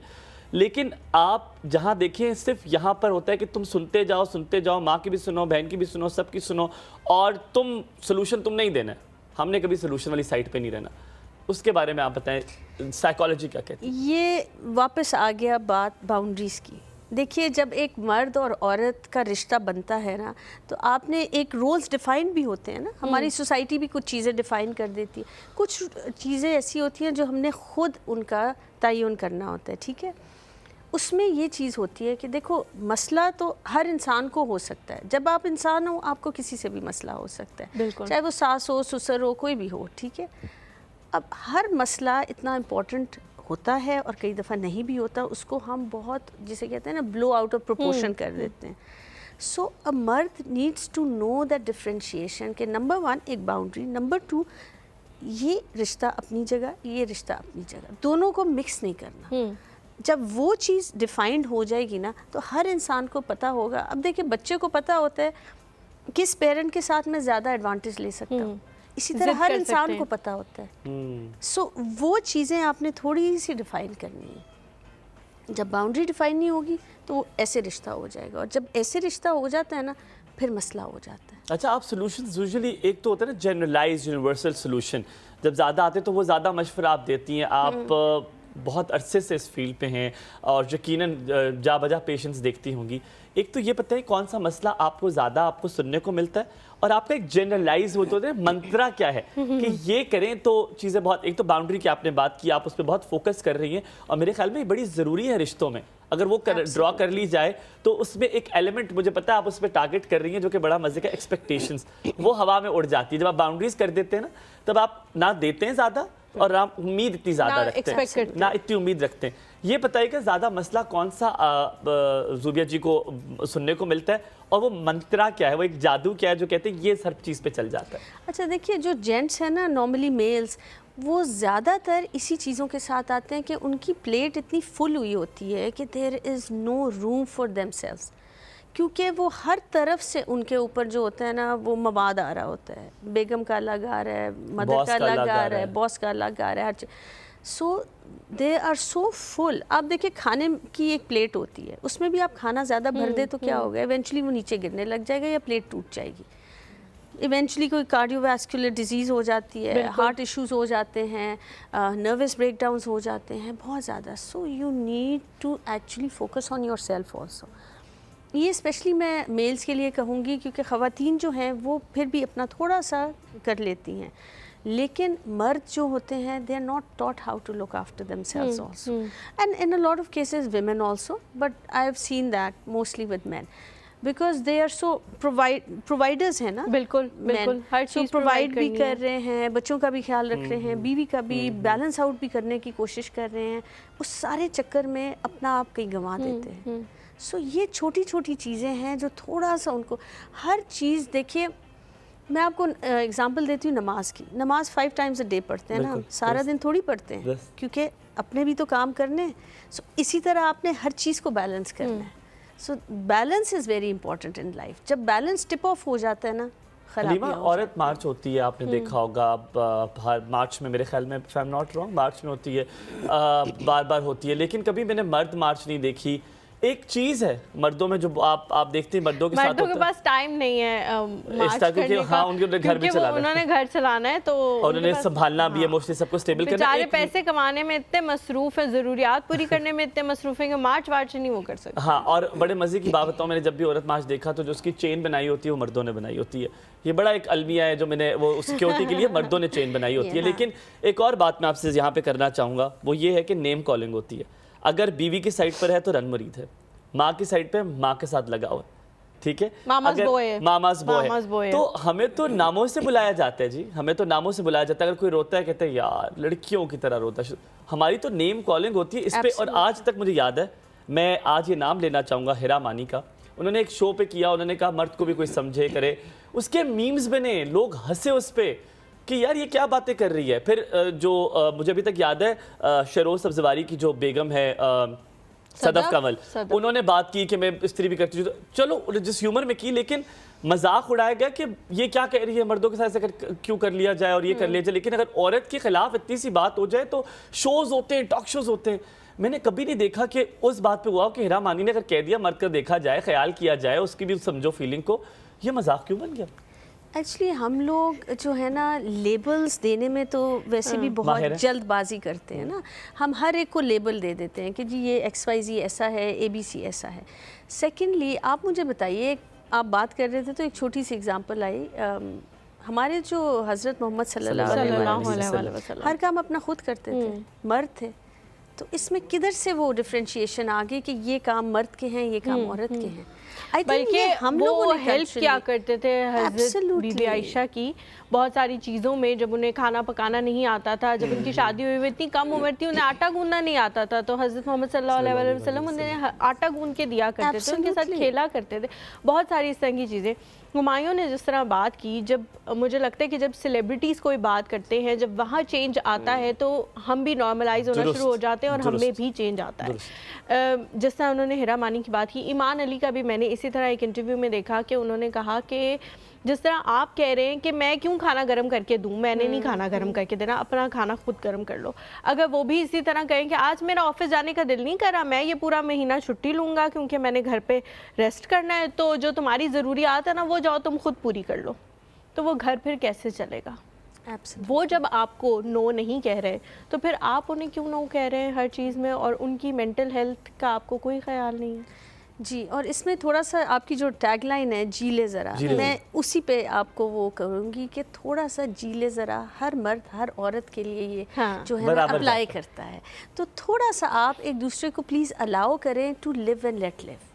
थोड़ी सी बर्दाश्त, थोड़ी सी पेशेंस, थोड़ा सा एक दूसरे को समझें। जब हम अपना आप मुसल्लत करने लग जाते हैं ना अगले पे, तो वो थोड़ा सा प्रॉब्लम। अच्छा, आपने मुसल्लत वाली बात की, पर्सनल स्पेस कितनी ज़रूरी है? क्योंकि जब शादी हो जाती है ना तो मर्द बेचारा जहाँ भी जा रहा है वो अपनी बीवी को साथ लेके जा रहा है। वो अगर दोस्तों के साथ भी जाना चाहता है तो बीवी बड़े मुंह ख़राब कर करके उसको देख रही है कि अब अपने दोस्तों के साथ ये जा रहा है। पर्सनल स्पेस एक तो इस तरह आने जाने की हद तक भी, और दूसरा ये फ़ोन के इस्तेमाल की हद तक भी। मैं चाहूँगी उसकी तरफ भी आप थोड़ा सा करें कि खुदारा थोड़ा सा अगले बंदे को सांस लेने की इजाज़त दे दें। यस, यहाँ पे लेते हैं एक ब्रेक, और मैं आपको जाने से पहले सिर्फ एक बात बताऊँ, मैं आपको चीची उंगली की एक स्टोरी सुनाऊंगा इसी के साथ से।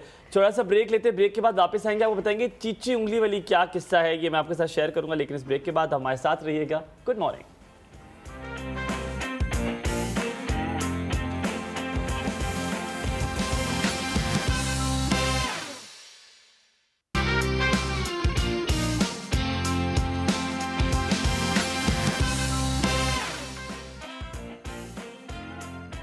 जी welcome back to the show. हमारे साथ डॉक्टर ज़ूबिया मौजूद हैं। हम लोग बात कर रहे हैं मेंटल हेल्थ के हवाले से। मैंने एक सवाल पूछा था फ़ोन क्या, लेकिन हुमायूं कोई स्टोरी सुनाना चाह रहे हैं। पहले आप वो सुना दें, फिर मैं सवाल की अच्छा, तरफ चीची जाऊंगी। उंगली वाली स्टोरी जल्दी सुनानी आपने। जल्दी सुना। अच्छा, मेरी बड़ी अम्मा जो हैं उनकी शादी हुई थी 12-13 साल की जब वो थी, उनकी शादी हुई पुराने वक्त की बात है। मेरी नानी की जो अम्मी थी उनकी, तो वो कहती थी कि मैंने हमेशा जो है वो अपने शौहर से सिर्फ एक बात की थी कि हम चीची उंगली नहीं बनेंगे। तो मैंने कहा ये क्या मतलब है बड़ी अम्मा इसका?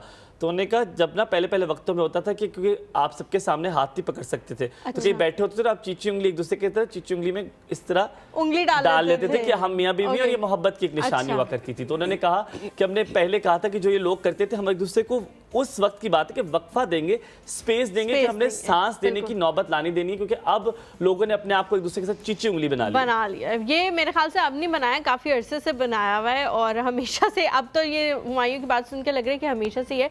डॉक्टर साहिबा, जो मैंने बात की थी फ़ोन के हवाले से कि ये बहुत सारी मसलों की जड़ भी बन जाते हैं क्योंकि आप लोग चेक करना शुरू हो जाते हैं। इसकी क्या वजह है और क्या पर्सनल स्पेस का कोई ताल्लुक नहीं है इंसान की वेलबींग से? आपको ये बात नहीं पता कि आपने किसी को सांस लेने की जगह देनी है? नहीं, बिल्कुल ताल्लुक़ है, बहुत गहरा ताल्लुक़ है। बल्कि आप देखिए, असल में मसला ये है कि हमारी जब शादी होती है ना, हम सोचते हैं अपनी इंडिविजुअलिटी को हम ख़त्म करते हैं। फिर my life is about the husband and husband's life should be about me, but ऐसे नहीं होता ना। देखिए, आपको एक कंप्लीट इंसान अल्लाह ताला ने बनाया है, राइट? मर्द को एक कंप्लीट इंसान बनाया है। अब अगर आप अपनी लाइफ बिल्कुल छोड़ दें और आप एक्सपेक्ट करें कि 24 घंटे, तो दैट्स नॉट पॉसिबल ना। उसकी एक अपनी लाइफ है, आपकी एक अपनी लाइफ होनी चाहिए। बिकॉज आपने ये मिड लाइफ क्राइसिस का नाम सुना होगा। मिड लाइफ क्राइसिस क्या होता है? When after you cross 40 you realize कि यार मैं किधर हूँ, मेरी तो लाइफ सिर्फ हस्बैंड था, घर थे, बच्चे थे, इन लॉज थे, माँ बाप थे, दैट्स इट। सो अपनी इंडिविजुअलिटी को प्लीज ज़ूबिया, हम तो आजकल मिड लाइफ क्राइसिस जो है अब तो 30 के बाद हमारा शुरू हो जाता है। अल्लाह अकबर। और अल्हम्दुलिल्लाह मेरा तो नहीं आया, मेरा उम्र भी है। लेकिन अगर आप मिड लाइफ क्राइसिस की बात करते हैं, बहुत सारी चीज़ों से पेन्स हम गुजर रहे होते हैं, और वो जैसे मैंने पहले जिक्र किया था, फिर हम फिटनेस की तरफ जाते हैं, हम जिम की तरफ जाते हैं, वहाँ पर हम एक वाहिद जगह होती है, और किसी दोस्त से बात कर लेते हैं, क्योंकि ताकि वो हमारी वेलनेस का एक यही तरीका है। हम कभी साइकोलॉजिस्ट के पास नहीं जाएंगे, साइकेट्रिस्ट के पास नहीं जाएंगे, लेकिन किसी ऐसे बंदे के पास जो अच्छे मशवरे देता है, या अच्छे ट्रेनर हायर कर लेंगे ताकि वो एक्सरसाइज बताए और मेरा सारा एग्रेशन उधर निकले, और इससे बड़ा फ़र्क पड़ता है। इसी हवाले से स्काइप पर मौजूद है हमारे साथ ताहा अहमद। ताहा जो है फिटनेस कोच भी हैं, वेलनेस कोच भी हैं, और ना कि सिर्फ ये, ताहा अहमद जो है वो कैंसर सर्वाइवर भी हैं। ताहा की स्टोरी जो है मैं चाहता हूँ ताहा खुद ही सुनाए। ताहा हमारे साथ स्काइप पे मौजूद है। अस्सलाम वालेकुम, गुड मॉर्निंग। एक और सुबह में आपने ये तय करके दिखाया, ये करके दिखाया कि जीले ज़रा, आप जिस चीज़ से गुजरे, माशाल्लाह माशाल्लाह, आज जिस मकाम पर आप मौजूद हैं उसकी वजह सिर्फ आप खुद ही हैं। ये कैसे किया, ज़रा आगाह कीजिएगा। वालेकुम अस्सलाम हुमायूं और एंड डॉक्टर ज़ूबिया। अच्छा, मेरी जो स्टोरी है वो काफ़ी डिफरेंट होती है बाकी लोगों से। जब बात यह है कि मैं थोड़ा पीछे जाऊँगा, मैं आई थिंक 11 साल का था मैंने नशे, तो मेरे अंदर जो है एक बहुत पेंट अप एंगर, तो उसको कंस्ट्रक्टिवली आप कह लें कि चैनल करने के लिए मुझे मिला जिम। और मैंने जब जिम स्टार्ट किया तो वहाँ पे मेरा जो है वो एंगर आहिस्ता रिलीज होना स्टार्ट हुआ। अब तक मुझे किसी ने बताया नहीं था कि ताहा तुम्हें जो है वो क्या करना चाहिए, तो किस्म की हेल्प करनी चाहिए। पर हम जिस सोसाइटी में रहते हैं हमें बताता नहीं है कि आप तो अपने इमोशंस किस तरीके से इजहार करना चाहिए। सही कह रहे हैं। तो राइट, तो मुझे जो है वो जिम मिला, मैंने जो है वहाँ पे एक्सरसाइज करना स्टार्ट की। एक्सरसाइज के बाद जो है वो मेरा थोड़ा पैशन बन गया। मैंने कहा कि अगर मेरा एंगर से इम्प्रूव हो रहा है तो मेरी फीलिंग्स जो आस्पेक्ट था वो होना स्टार्ट हो रही। कुछ साल गुजरते गए। अच्छा, मेरा बैकग्राउंड है वो कंप्यूटर साइंस में, मैंने कम्युनिकेशन एंड डिज़ाइन पढ़ी है यूनिवर्सिटी कराची से। और जब मैं तीसरे साल में था मुझे जो है कैंसर डायग्नोस हुआ, और जब कैंसर डायग्नोस हुआ तो एक चीज़ मेरी ज़िंदगी में थी जो रह गई थी, बाकी सारी चीज़ तो इधर उधर बिखर गई। बिल्कुल। और जब कैंसर हुआ तो फिर थोड़ा सा रियलाइज हुआ, मैंने कहा मैं जो बात से कर रहा हूँ तो मेरे बिल्कुल भी इंटरेस्ट नहीं है, और मेरा इंटरेस्ट है वो काइंड ऑफ पैशन जो है वो आप कह रहे हैं कि वो फिटनेस और न्यूट्रिशन था। तो 2017 में जो है वो मैंने फिटनेस और न्यूट्रिशन के बारे में पढ़ना शुरू किया। मैंने अपना यूनिवर्सिटी छोड़ दिया क्योंकि वो अलाइन नहीं करा था मेरे पैर के साथ। और फिर उसके बाद जो है मैंने देना स्टार्ट की। मैंने कहा कि अच्छा, तो ये था कि जब मैं ट्रीटमेंट के बाद बेड रेस्ट पे था तो मुझे किसी किस्म की कोई हेल्प नहीं मिली। मैं चाह रहा था कि मुझे कोई इंस्ट्रक्टर मिले जो कि थोड़ा कंपैशनेट हो, थोड़ा जो है वो उसके अंदर थोड़ी सी एम्पैथी हो, तो थोड़ा सा जो है वो हमदर्द हो आप पे। और इस तरह का यहाँ पे ट्रेनर है, यहाँ पे ट्रेनर्स कौन है, अब उनके पास जब उन्हें पे करनी है वो बोलेगा कि आप और आप बॉइल्ड चिकन और बॉइल्ड राइस की डाइट का तो ठीक आप जो है ना वो सोचना चीज थी। क्योंकि मैं आप 11 साल से जब 14 साल से एक्सरसाइज कर रहा था, तो उस टाइम से 2017 तक मेरे पास बहुत टाइम था। मेरे बहुत पता था कि न्यूट्रिशन में आप क्या करना चाहिए, न्यूट्रिशन है। तो मेरा जो दिल जो है काफी था, तो मैंने खुद से जो है वो रिसर्च स्टार्ट, और अब मैं जो है वो एक ऐसा ट्रेनर बन चुका हूँ कि मुझे उस जमाने में बहुत बहुत अच्छी बात है ताहा। बहुत सारी चीज़ों में आपने खुद ही बहुत सारे सवाल के जवाब दे दिए। एक चीज़ जो आपने कही वो ये थी कि लोग जो है मशवरे बहुत ज़्यादा देते हैं, और मशवरे जो हैं वो उन चीज़ों के बारे में देते हैं जिनके बारे में हमें ज़रूरत नहीं होती मशवरों की, और उन चीज़ों के बारे में मशवरे नहीं देते जिनके बारे में हमें ज़रूरत होती है। यानी कि एक वेल बीइंग इंसान ने कैसे बनना है, इंसान नया है वो आहिस्ता आहिस्ता चीज़ों से सीखता है, लेकिन अनफॉर्चुनेटली हम अपने एक्सपीरियंस से ही सीखते हैं। कोई हमें बिठा के सिखाता नहीं है, including parents, including grand parents, कोई भी बताता नहीं है कि आपने ज़िंदगी कैसे गुजारनी है। तो अगर आपसे कोई ये मशवरा लेना चाहे कि ताहा मैं ऐसे गुजारूं, ज़िंदगी कैसे अच्छी गुजर सकती है, तो आप वो क्या चंद मशवरे होंगे जो उन्हें देना चाहेंगे? देखिए, जिंदगी जो है वो जब तक आप गुजारेंगे नहीं तो आपको जो है वो ये ऐसा तो नहीं है कि मैं किसी को कोई one size fit all solution देता हूँ कि भाई देखो जिंदगी का जो है ना वो ये रास्ता है और आप इस पे चल जाएं और आपको जो आप चाहते हैं आपको मिल जाएगा। ऐसा नहीं है। आप जिंदगी में जो है वो ठोकरी भी खाएंगे, आप जिंदगी में जो है वो अपना दिल भी तोड़वाएंगे, आप जिंदगी में बहुत सारी गलतियां करेंगे। बट आई थिंक जो चीज मेरे लिए बहुत अहम है वो ये है कि हमें जो है ना वो सिखाया जाता है कि आपने गलतियां नहीं करनी, आपने जो है वो कोई ऐसी चीज नहीं करनी जिससे आप अनजान है। और इसमें होता यह है कि हमारी जो क्रिएटिविटी और जो हम इनोवेटिव हमारा माइंडसेट है वो खराब होता जा रहा है। हमें करना यह है कि जिंदगी जिस तरीके से आपको मिले आपने उसको जो है वो आप कह लें कि सफर करना है। अब आपको जो है वो हार्डशिप भी मिलेंगी, उसमें आपको जो है वो बहुत मुश्किलात होंगी, कुछ चीजें ऐसी होंगी, कुछ टाइम ऐसे आएंगे कि आपको पता नहीं होगा किस तरीके से करना है। बट अगर आपका अपने ऊपर ईमान है, आपका ये फेथ है कि हाँ कुछ भी हो जाए मैं जो है वो जिंदगी में आगे बढ़ता रहूंगा या रहूंगी, तो आई थिंक पूरी दुनिया में ऐसी चीज नहीं जो आपको रोक सके। अगर 2000 साहब आपने एक बात की है, मैं चाह रहा हूँ उसी को लिंक करते हुए एक बात करूँ। मेरी बड़ी अम्मा कहती हैं कि कुछ भी हो जाए कुछ नहीं होता। आपने वो करके दिखाया कि कुछ भी हो जाए कुछ नहीं होता। कभी कभी हम सिर्फ चाहते हैं कि कोई, जैसे हलीमा ने कहा, मशवरा नहीं चाहिए, सिर्फ सुने कोई। आजकल के फिटनेस ट्रेनर जितने भी हैं, आप जाएंगे अंदर और कहेंगे जी इतने रेप्स, इतनी एक्सरसाइज, ये डाइट वो डाइट। मैंने नहीं सुनना, मेरे अंदर क्या चल रहा है मैंने वो भी बताना है। तो आप वो फिटनेस कोच हैं, जितना मैं आपको जानता हूं, कि आप वो भी सुनते हैं। आप कहते हैं पहले दिमाग खाली करो फिर एक्सरसाइज की तरफ जाएंगे। तो आप फिटनेस कोच को क्या मशवरा देंगे, क्योंकि आपने ये चीज चेंज कर रहे हैं और ये बहुत मुश्किल चेंज है। देखिए, सबसे पहले जो है ना वो हमें लोगों को कुछ बताने से पहले उनको सुनना चाहिए कि वो एग्जैक्टली हमारे पास आ क्यों रहे हैं। अगर हमारे पास कोई वेट लॉस के लिए आ रहा है, लेट्स सपोज अगर एक कोई भले वो कोई मर्द हो या औरत हो, वो अगर हमारे वेट लॉस के लिए आ रही है, उसका एक्चुअल रीजन वेट लॉस है या फिर उसके पीछे कोई और वजूहात, लाइक उसको फिर भी कोई बॉडी शेप कर रहा हो, तो मे बी जो है कोई हेल्थ इश्यू।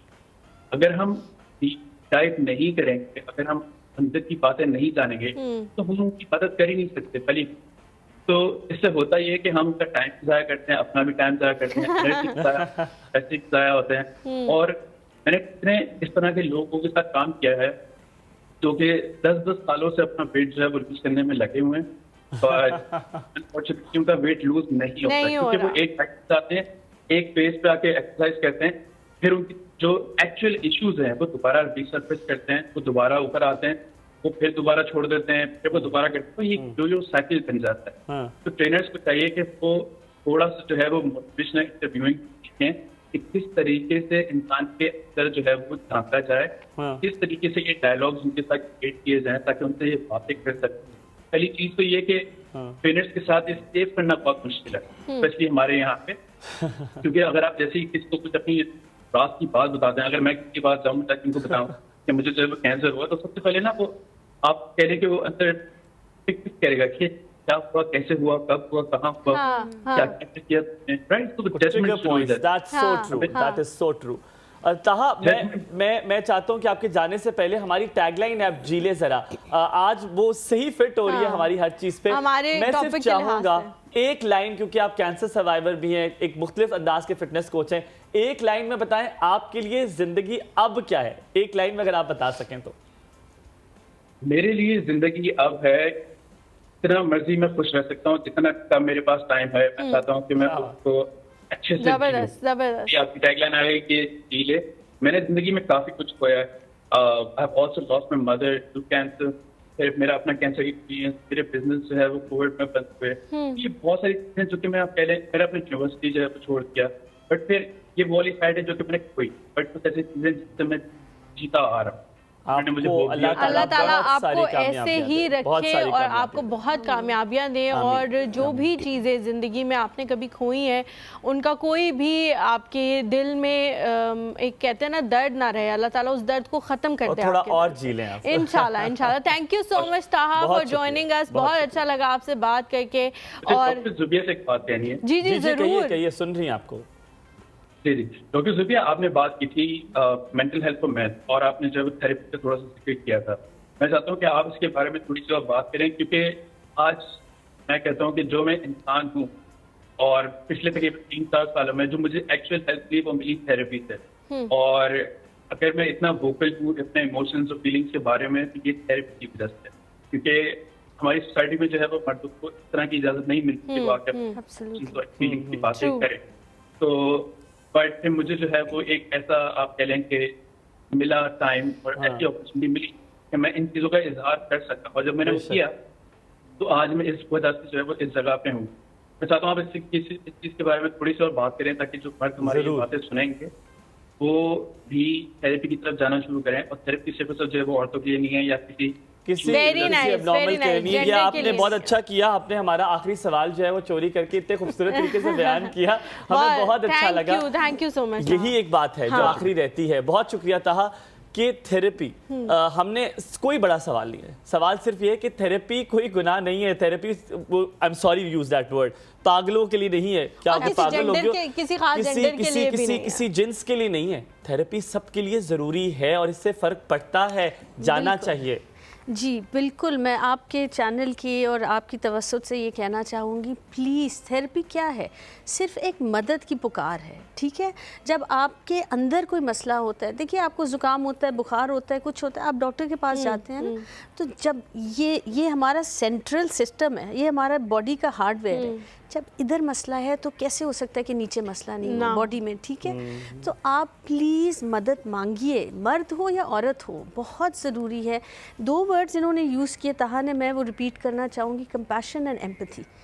मर्द को भी चाहिए, औरत को भी चाहिए, और ये जो है ना, इस चीज़ को लेके आप, और कई दफ़ा it's easier to share with a stranger than with your loved ones. So please थोड़ा सा जी ले ज़रा, और जीने दे लोगों, क्योंकि स्ट्रेंजर के साथ आपको ये होता है ना कि ये मुझे वो नहीं करेगा, जज नहीं करेगा, और ये मेरी ऐसा ना हो कि फिर बाद में लड़ाई हो जाए तो मेरे सीक्रेट्स आउट हो जाए। तो प्लीज़ आप जो भी है आप आइए थेरेपी के लिए, कोई उसमें बुराई नहीं है।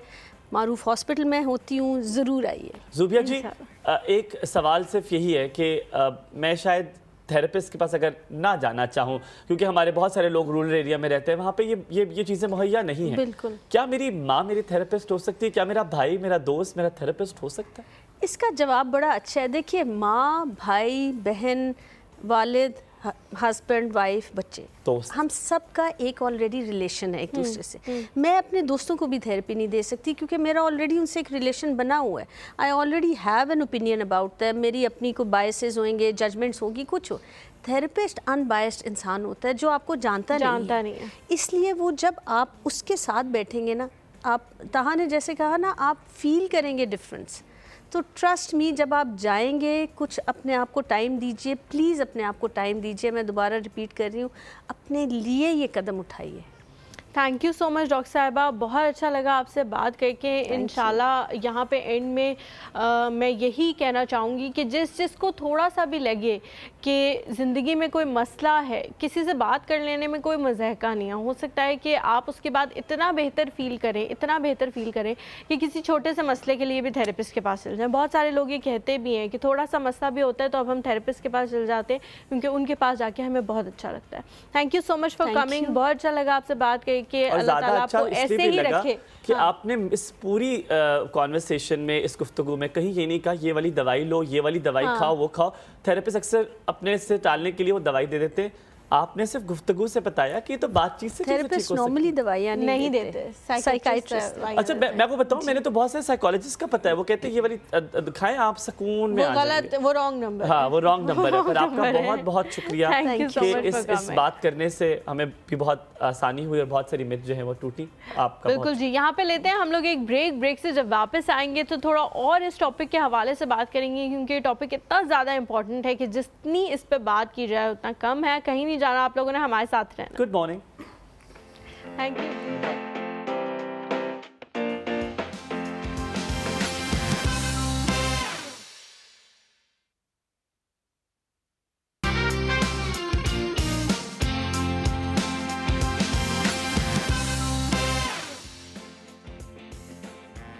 जी welcome back to the show. बहुत देर से हम लोग बात कर रहे थे किसी फिज़िकल एक्टिविटी के हवाले से कि फ़िज़िकल एक्टिविटी आपको बहुत हेल्प करती है अपने जो भी इमोशंस आपके अंदर रह जाते हैं कहीं ना कहीं दिल के किसी कोने में, और आपको वो ट्रिगर करते रहते, तंग करते रहते, पिंच करते रहते, वो आप किसी फ़िज़िकल एक्टिविटी के थ्रू निकाल सकते हैं। उसमें वॉक आ जाती है, जिम आ जाता है, और बहुत सारे लोग जो हैं वो ये कहते हैं कि जो योगा होता है वो बहुत हेल्प करता है आपको नेगेटिव एनर्जीज को अपनी बॉडी में से और निकालने हलीमा, के ये भी लिए। कहा जाता है कि अगर बॉडी में खून गर्दिश करता रहे, हर पार्ट को अगर खून मिले तो उससे आपकी सेहत भी तंदुरुस्त रहती है। बिल्कुल। और यकीनन क्योंकि ब्लड फ्लो, कभी कभी हमारा ब्लड प्रेशर क्या होता है, मतलब ये आप ये सारी चीज़ें, ये कि ब्लड फ्लो की जो रफ्तार है वो ठीक नहीं है, रफ्तार बहुत ज़्यादा है, तो ये चीज़ें ठीक कैसे हो सकती हैं? ये यकीनन आपने कभी उल्टा लटक के देखा? नहीं, मैंने कभी उल्टा लटक के नहीं देखा, क्योंकि मुझे लगता है मेरे अंदर ये सलाहियत मौजूद नहीं है। कोशिश करेंगे वैसे ज़िंदगी में कभी ये हो जाए, लेकिन मुझे लगता है कि जो लोग नमाज़ पढ़ते हैं वो जब सजदा करते हैं ना, तो सजदे में अगर आप थोड़ा रहें, बिल्कुल टक्कर मार के बिल्कुल एकदम से वापस नहीं आना, थोड़ी देर अगर आप रहें और जो कलमात वहाँ बोलने होते हैं वो ज़रा तहम्मुल से बोलें, तो आपका जो ब्लड फ्लो है वो आपके सर की तरफ जाता है, वो भी बहुत हेल्प करता है आपको बहुत सारी चीज़ों में। तो ये चीज़ें जो हैं बड़ी ज़रूरी होती हैं। हेड स्टैंड के बारे में आपने बात की कि उससे बड़ा फ़ायदा मिलता है, तो वाकई लोग ये कहते हैं कि जो लोग हेड स्टैंड करते हैं उनका दिमाग एक नॉर्मल इंसान से तेज़ चलना शुरू कर देता है। ये बाकायदा रिसर्चेस है। ये बात दुरुस्त है कि नहीं, ये तो मैं एक्सपर्ट से पूछूं। एक्सपर्ट से ज़रूर पूछेंगे, लेकिन कहा जाता है कि उनका दिमाग जो है वो ज़्यादा तेज़ चलता है, क्योंकि ब्लड फ्लो वहाँ पे ऐसा हो जाता है कि तेज़ी से वो चलना बाल भी शुरू कर हसीन देता है। होते हैं। बाल भी हसीन हो जाते हैं। तो इन्हीं सारी चीज़ों पे बात करने के लिए हमारे साथ जो शख्सियत मौजूद है, माशाल्लाह माशाल्लाह माशाल्लाह, अल्लाह ताला उन्हें बुरी नज़र से बचाए। हुमायूं की बहुत नज़र है उनके बालों पे, लेकिन फिर भी हम सब दुआ करेंगे कि उनके बालों को नज़र ना लगे। हमारे साथ मौजूद हैं अताउल्लाह कुंडी, और योगी हैं, योगा एक्सपर्ट हैं। Thank you so much sir for coming. Thank you for inviting me good morning. Good morning. and good morning. आपकी तो मॉर्निंग वैसी अच्छी होती होगी, I'm sure। Yes, अल्हम्दुलिल्लाह, माशाल्लाह। और आप माशाल्लाह वकला भी हैं, हाँ, मतलब ये वकील वकला के साथ हैं, Plural वकील है वो, हैं आप। हाँ, वकील और है। माशाल्लाह इतनी चीज़ें एक साथ, क्योंकि यकीनन मानिए जो वकील हैं वो तो कोर्टों के चक्कर ही लगाते रहते हैं, कभी हाई कोर्ट में, कभी सुप्रीम कोर्ट में, और वहाँ भी स्ट्रेस इतना होता है और ना। जोक्स अपार्ट, तो आप क्या कभी कभी सर के बल भी जाते हैं? दोस्तों में हमेशा ये मजाक रहता है कि आप किस दिन कोर्ट में अपीयर हों हाथों पे चलते हुए। मैं सोच रहा हूँ उस बारे में, लेकिन अभी उसको हकीकत में नहीं बदला। प्रैक्टिस ही किया। एक तो ये कि जब मैंने इंट्रो देखा इस प्रोग्राम का और मेरा तारुफ करवाया गया एज अ योगी, शुरू में शौक लगा, क्योंकि पिछले 23 सालों से मैं वकालत कर रहा हूँ, और जो इंट्रोडक्शन है हमेशा नाम के साथ ना एडवोकेट लगा हुआ है। एडवोकेट लगा होता है। और अब रिसेंटली चूँकि सुप्रीम कोर्ट का लाइसेंस भी मिला, तो हर जगह हम लिखते हैं एडवोकेट सुप्रीम कोर्ट। पहली दफ़ा जब आपने इंट्रोडक्शन दिया कि जी हमारे मेहमान होंगे योगी और हैंड बैलेंसर, तो थोड़ा सा शौक लगा। वो जो मेरी एंटाइटलमेंट थी ना, जैसे किसी ने छीन ली कि यार ये क्या हुआ, ये जानते नहीं है मुझे। फिर ऐसा ऐसा ना मुझे रियलाइजेशन हुई कि मैं अपनी पहचान किस तौर पे कराना चाहता हूँ। और फिर मुझे वो चीज़ें याद आई कि मैं जब सोचता हूँ कि जब मैं बूढ़ा हूँगा मैं क्या करते हुए अपने बुढ़ापे में जाना चाहता हूँ, तो वाकई मैं हैंड बैलेंसिंग करते हुए और योगा करते हुए जाना अताउल्लाह, चाहता मैं तो वही फंस गया हूँ। मैं आपको अताउल्लाह साहब कहना चाह रहा हूँ, मुझे तो नहीं लगता नहीं, आप साहब क्योंकि- छोड़ दें। क्योंकि 23 साल आपने कहा कि आपने वकालत की है, हम तो उधर ही सब फंस गए कि आप तो नहीं लगते, मुझे लगा आप होंगे 23 साल के। So thank you again. माशाल्लाह। सो 46 मेरी एज है और 2001 में मुझे लाइसेंस मिला था टू प्रैक्टिस लॉ। मैंने ग्रेजुएशन लाहौर से की, लेकिन प्रैक्टिस फिर मैंने अपने होम टाउन डेरा इस्माइल खान में स्टार्ट की। तो हम आपको मर्दों की मानूर बलोच कह सकते हैं। आप बिल्कुल। सो ये जो पहचान है योगा वाली, मेरी लाइफ में एक्सप्लोरेशन स्टार्ट है। मैं एक्सप्लोर कर रहा हूँ, मैं एक्सप्लोर ये कर रहा हूँ कि मैं क्या करना चाहता हूँ, वो क्या चीज़ है जो करते हुए मुझे अच्छा लगता है और मैं अपने आप को फुली उसमें एब्जॉर्ब कर देता हूँ। सो मुझे ये जो योगा और योगा के साथ फिर हैंड बैलेंसिंग। अच्छा, ये जो हैंड बैलेंसिंग है, हुमायूं आपसे ब्रेक में भी जब आप आया पूछ रहे थे कि ये आपने खुद से सीखी या किसी से सीखी, आपने कहा मैंने खुद से सीखी, सेल्फ टॉट है ये सब कुछ। तो ये क्यों ज़रूरत पेश आई कि मैंने ये सीखना है? ये कब सोचा कि ये करना है मुझे और ये करने में मुझे अच्छा लगेगा? जैसे आप कह रहे हैं ना, बुढ़ापे में मैं यही अपने साथ टैग लगवाना चाहता हूँ। अच्छा, मैंने औरों से भी देखा सुना। मेरी थोड़ी सी शोल्डर इंजरी हुई थी, तो जिम में जाता था ऑफ एंड ऑन हमेशा से। शोल्डर इंजरी हुई थोड़ी सी, मेरी नीज़ में थोड़ी सी चोट आई अपनी हरकतों की वजह से। मैं वेट ट्रेनिंग नहीं कर पा रहा था, तो जो मैं कर रहा था वो सिर्फ स्ट्रेचिंग, फ्लेक्सिबिलिटी, और साथ में मैंने ये फील किया कि हैंड स्टैंड जब मैं बॉल के साथ करता हूँ या वैसे भी करता हूँ थोड़ा सा, तो स्ट्रेट आर्म के साथ मुझे पेन नहीं होता था। अच्छा, तो मैंने ज़्यादा टाइम गुजारना शुरू किया इसी पोजीशन में। तो शुरू में अगर आप देखें बचपन में कुछ लोग अभी भी कुछ होंगे जो कि थोड़ा सा हैंड स्टैंड कर सकते हैं। So there is a difference between a head stand and a hand stand. Stand. True. हम हर उल्टे आदमी को जब देखते हैं तो फिर उसमें ये फ़र्क नहीं कर पाते कि ये सर पे खड़ा है या हाथों पे खड़ा है। बहुत फ़र्क है दोनों में। और आप दोनों दिखाएंगे हमें भी? मैं दोनों दिखाऊंगा आपको। ठीक है। सो हेड स्टैंड काफ़ी आसान है हैंड स्टैंड के मुकाबले में। हेड स्टैंड आसान है, हैंड स्टैंड मुश्किल है, क्योंकि हेड जो है वो सारा कनेक्ट करता है आपकी स्पाइन को। सो ये बस सॉलिड बेस। मतलब इसका मतलब है कि जब आप हेड पे खड़े हैं तो आप सिर्फ हेड पे नहीं खड़े, स्पाइन आपको सपोर्ट कर रही है। Okay, right. और साथ में आपने थोड़ा सा नीचे से काउंटर बैलेंसिंग करनी है हाथों की मदद से। एक ट्राइपॉड सा बनाना है जो आपको एक बड़ा सा बेस देता है। ठीक है। But when you are on your hands, आपका शोल्डर इन्वॉल्व हो जाता है बीच में, और फिर उसमें काफ़ी चीज़ों को अपनी अलाइनमेंट करनी है। जब तक वो अलाइनमेंट नहीं होगी, you won't get that balance.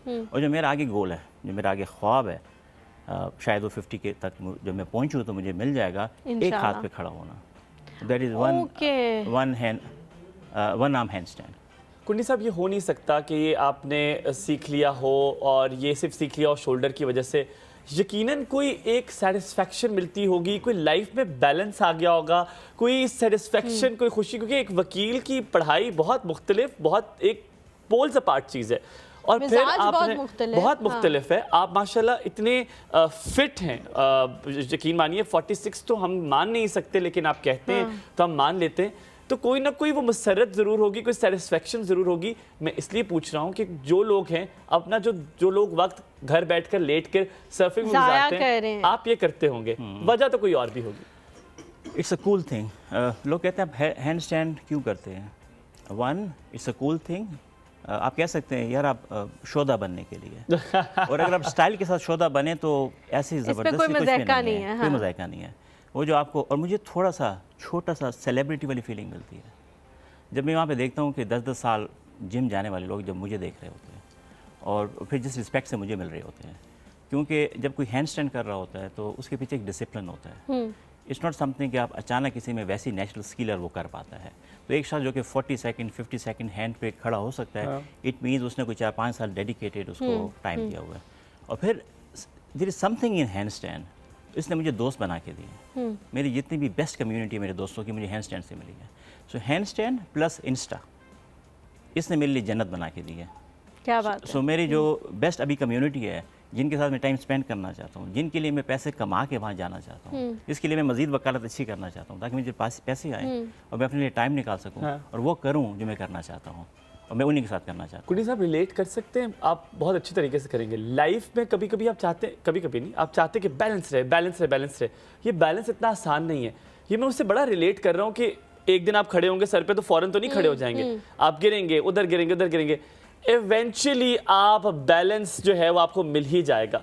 तो जब आप कोशिश करेंगे daily, इससे हाँ। सीख नहीं सकते कि लाइफ में भी बैलेंस बड़ा मुश्किल होता है, लेकिन at the end of the day सब चीज़ें ठीक हो जाती हैं, चीज़ें हो जाती हैं। क्या इससे रिलेट कर सकते हैं? सो मैं ये कहूँगा, जिसे आप ठीक कहते हो ना, ये सब्जेक्टिव टर्म है।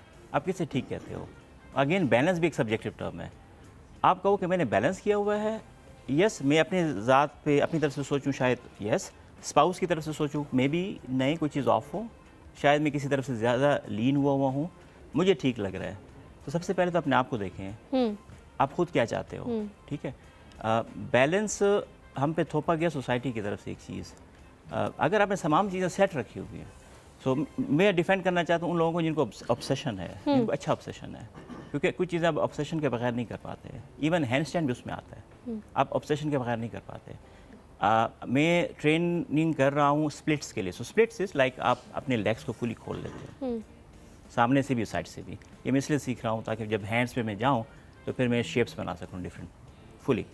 ये क्यों मैंने सीखना है? मुझे आम लाइफ में मूवमेंट के लिए नहीं चाहिए, उसके लिए जितनी मुझे फ्लेक्सिबिलिटी चाहिए वो मेरी है। मैं क्यों करना चाह रहा हूँ? टू लुक कूल, अगेन अच्छा लगने के लिए। ये मुझे सेलिब्रिटी फीलिंग देती है एक छोटी सी, तो क्यों ना करूँ मैं, जिसकी वजह से फिर मुझे शाम में इंतज़ार कर रहा होता हूँ। हम वो फीलिंग देख सकते हैं वैसे? हाँ, मैं बिल्कुल आपको ज़रूर। थोड़ा बहुत आपको डेमो करके दिखा सकता हूँ। सो मैं बेसिक आपको इन्वर्जन की पहले टेस्ट करवाऊंगा। What is inversion? जब भी आप उल्टा जाओगे दैट इज़ इन्वर्जन। फिर मैं आपको बताऊंगा कि हैंड बैलेंसिंग क्या है, और उस हैंड बैलेंसिंग में तो नहीं आप उल्टे ही हों। जब भी अपनी सारी बॉडी वेट अपनी हैंड्स पे करते हो दैट इज़ हैंड बैलेंसिंग। तो मैं उसको आपको डेमो ठीक है, हम थोड़ी देर में वो डेमो भी देखेंगे।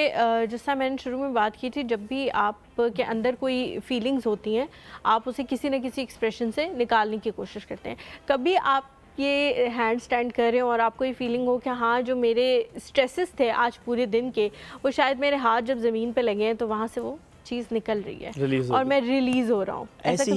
ऐसी फीलिंग है डिफरेंट तरीके से। सो मेरे लिए मेरा हैंड स्टैंड जो है वो मेरी मेडिटेशन है। मेडिटेशन इसलिए है कि हैंड स्टैंड में यू कांट अफोर्ड कि आप कुछ और सोचो।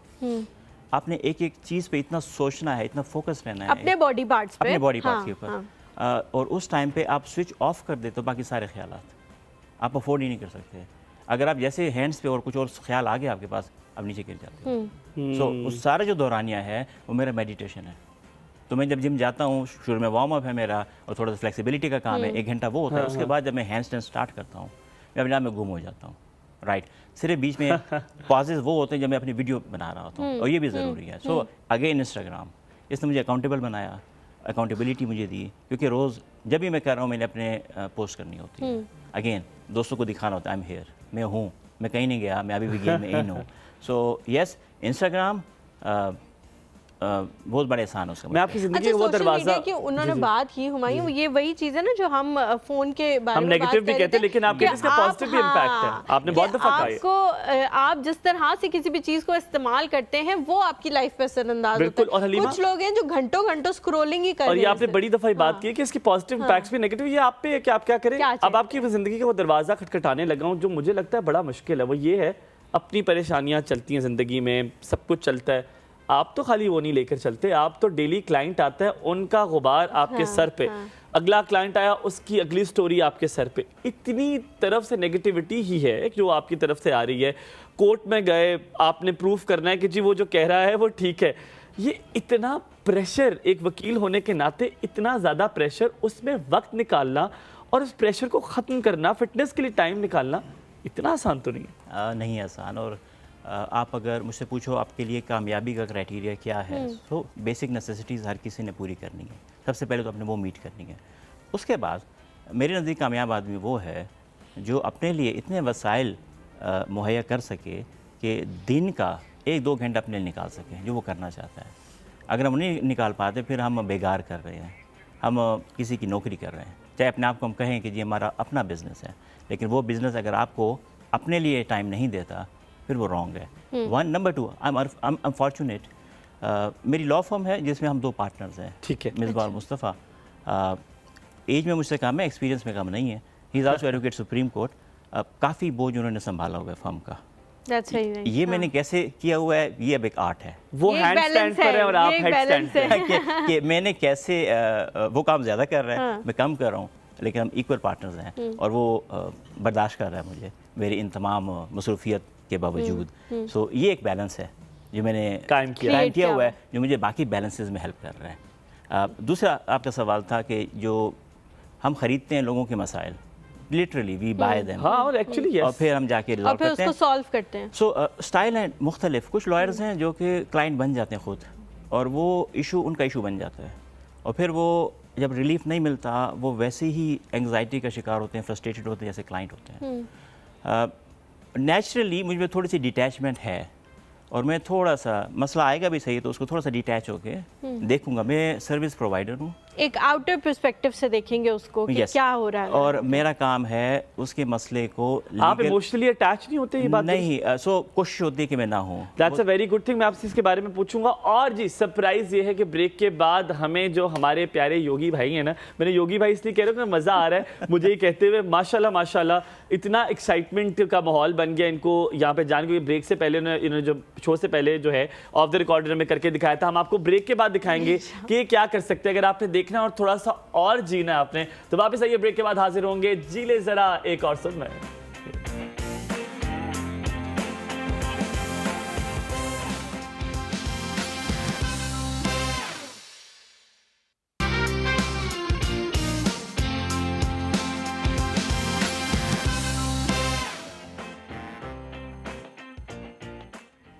जी welcome back to the show. हम लोग बात कर रहे हैं वेल बीइंग की, मेंटल हेल्थ की, फिटनेस की। ये सारी चीज़ें जो हैं वो साथ लेके चल रहे हैं, जिंदगी लेकिन में कभी उल्टा होने की भी ज़िंदगी में कभी उल्टा होने की भी ये अब जी एम हो गया है हुमायूं का कि कभी एक ना एक दिन वो ये भी प्रूव करके दिखाएंगे कि वो भी उल्टे हो सकते हैं, और जब वो स्टूडियो में उल्टे होंगे तो हमारे ऊपर वाली लाइटें जो इंशाल्लाह है ताला वो जब उसी हलीमा तरह हज सही से सलामत वापस होंगी। आएंगी तो मैं हलीमा को उल्टा खड़ा होकर दिखाऊंगा। ये मैं आपने सिर्फ 3 हफ्ते के लिए जा रही हूँ बस हुमायूं। आपने ये आपने मुझे कहा एक हफ्ता लगेगा मुझे।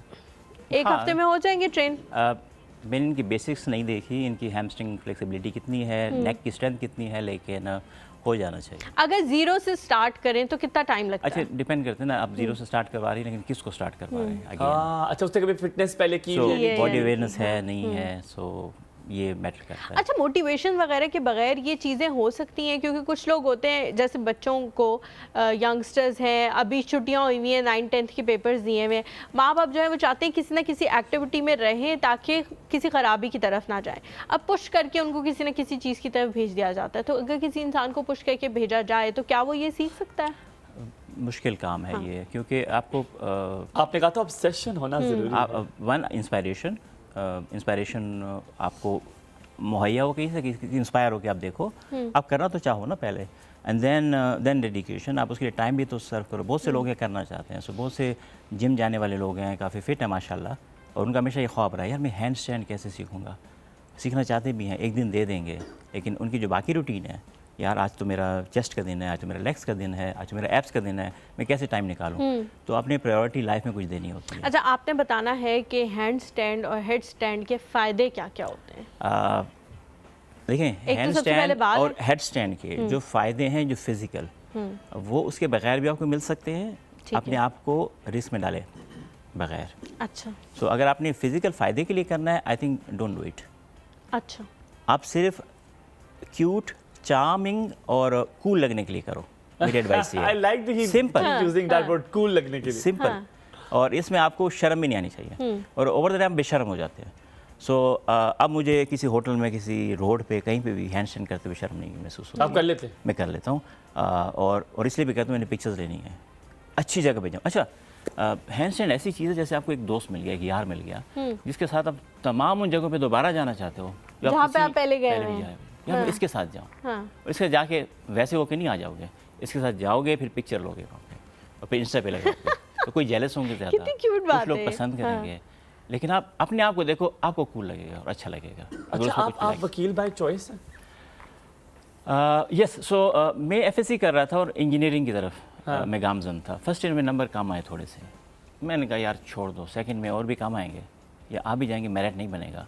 उस वक्त ये दौर था जब आप सेल्फ फाइनेंसिस पे भी ले सकते थे। मैंने कहा नहीं, वहाँ नहीं जाना। तो मैंने खुद ही अंदर डिसाइड किया, नहीं मैं बीए करूँगा और एलएलबी करूँगा। मेरी फैमिली में कुछ लॉयर्स थे पहले, तो मैंने कहा फिर लॉ करना है। फिर एक मामू ने सपोर्ट किया, वालिदैन राज़ी नहीं थे, नहीं यार हमारी फैमिली में जो बीए में फंस जाता है ना वो फंस जाता है, फिर कुछ भी नहीं करता। तो एक लाइन पकड़ो, प्रोफेशनल डिग्री लो। मैंने कहा नहीं जी मैं बस एलएलबी करूँगा और लॉ करूँगा, अपनी प्रैक्टिस होगी। सो यस, एफएससी के बाद बाय चॉइस। आपको ये जानते होंगे कि क्या आपका लाइफस्टाइल डिफरेंट है एक नॉर्मल इंसान से? आपने अपनी एक तरतीब, एक ऑर्गेनाइज बनाया हुआ है, सोते टाइम पर इतना सोते हैं, ये खाते हैं, ये नहीं खाते, क्या कोई ऐसी तरतीब है अताउल्लाह कुंडी की ज़िंदगी में?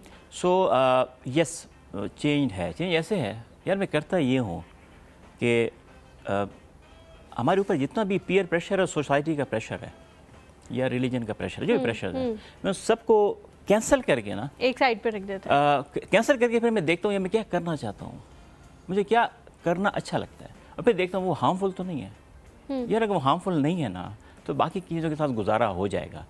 सो मुझे याद है जब फेसबुक पे मैंने पेज पे मैं एज अ लॉयर तो था, तो मेरे जहन में आया जो मैं करता हूँ अच्छा लगता है, ये क्यों ना मैं पोस्ट करूँ। मेरी एक फ्रेंड है आयशा, उससे डिस्कस किया, यार ये मैं लगा दूँ कैसा लगेगा, लोग क्या कहेंगे, और वकील को देखो यार ये क्या उल्टा हुआ है, ये क्या वकालत करेगा। मैंने कहा यार इसमें क्या है, ये तुम करते हो अच्छा लगता है। तो I really I am obliged to that, I am grateful to her, उसको उस एडवाइस ने, उसने मुझे हिम्मत दी, मैंने लगाना शुरू कर दिया। उसके बाद खैर ढीठ हो गया मैं, लेकिन माजरत के साथ ये सवाल पूछ रहा हूँ, कभी आप कोर्ट में उल्टे खड़े हुए? नहीं अभी तक। तो कोर्ट में खड़े हो कि दिल करता है वैसे कभी कभी, आपका तो करता होगा दिल यार के। उसमें 2-3 मसाइल हैं। One, uniform.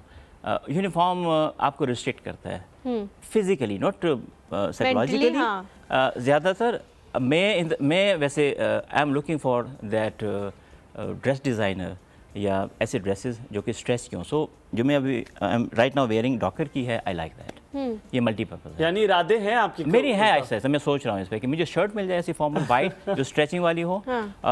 कोट तो बंदा उतार के कर लेता है। कोट है इस पे वैसे? नहीं तो आप कोर्ट हियरिंग के दौरान नहीं करोगे, आप आहिस्ता आहिस्ता आप आहिस्ता आहिस्ता क्या करोगे, सुप्रीम कोर्ट के बाहर रोड के ऊपर दूर से लोग, ताकि पीछे पूरी पीछे बिल्डिंग भी आए आ और जाए, आप सामने आहिस्ता आहिस्ता खड़े फिर हो। आप थोड़ा सा देखते हो कि कहाँ जाके आपकी लिमिट्स जो है ना, ठीक है। आप क्रॉस कहाँ तक वो इजाजत देते कहाँ तक हैं? इजाजत देते हैं। अच्छा, अब Slowly। हम आपको इजाज़त दे रहे हैं कि आप प्लीज़ ये हमें करके दिखा दें, जिसके बारे में हम इतनी देर से बात कर रहे हैं। अब हम चाहते हैं कि हम ये देखना शुरू कर दें। चलें, मैं वैसे एक केवियट ये है कि जो हैंड स्टैंड है उसके लिए आपको काफ़ी पहले वार्म अप करना होता है। सो आई विल ट्राई, लेकिन उससे जो नीचे ग्रेड की चीज़ें हैं दैट इज़ क्वाइट सिंपल, जिसमें हेड स्टैंड है। आप साथ साथ जाए, आपसे बात भी आप साथ कह साथ रहे थे करते हैं। 1 घंटा में warm up so yes, properly अच्छा, 1 घंटा वार्म अप होता है? सो उसमें वार्म अप भी है और कुछ मेरी फ्लेक्सिबिलिटी एक्सरसाइज है। जितना बेहतर वार्म अप होगा उतना आसानी होगी मुझे बैलेंस ढूंढने कितने में। अर्से पहले शुरू किया था कुंडी साहब ये आपने? यहाँ ये 6-7 साल शायद हो गए हैं मुझे।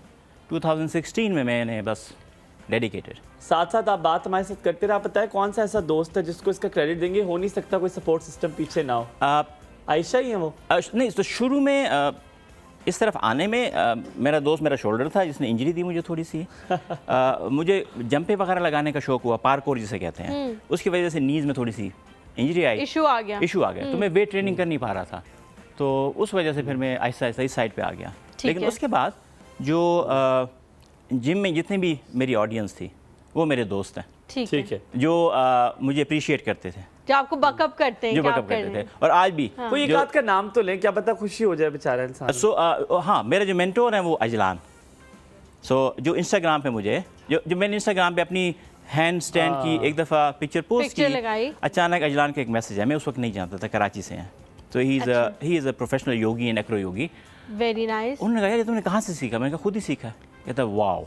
तो खैर उस वक्त उससे अच्छा, वो दोस्ती भी इसी वजह से हुई? इसी वजह से अगेन हैंड हाँ, स्टैंड। मैं जब कहूँ लिटरली हैंड स्टैंड ने मुझे दोस्त दी है, तो मैं वैसे नहीं कह रहा। चलिए अब मैं बहुत बेताब हो रहा हूं। सो पहले स्टार्ट करते हैं हेड स्टैंड, सर के बल खड़ा होना। So this is basic, yoga में भी है, बाकी लोग भी इसको प्रैक्टिस करते हैं, तो और काफ़ी लोगों को मैंने सिखाया बाय द वे। ठीक है। सो उसके लिए एक ट्राइपॉड स्टैंड कहते हैं। ट्राइपॉड इसलिए कहते हैं कि आपको 3 नुक्ते चाहिए ट्राइपॉड, ताकि अपना बेस बना सकें उस पर। सो आप यूँ रखेंगे, हिप्स अप एंड स्लोली। ओह, सो जैसे मैं कह रहा था कि मैं आप कितनी देर ऐसे खड़े हो सकते हैं? सो मे बी अ मिनट और 2।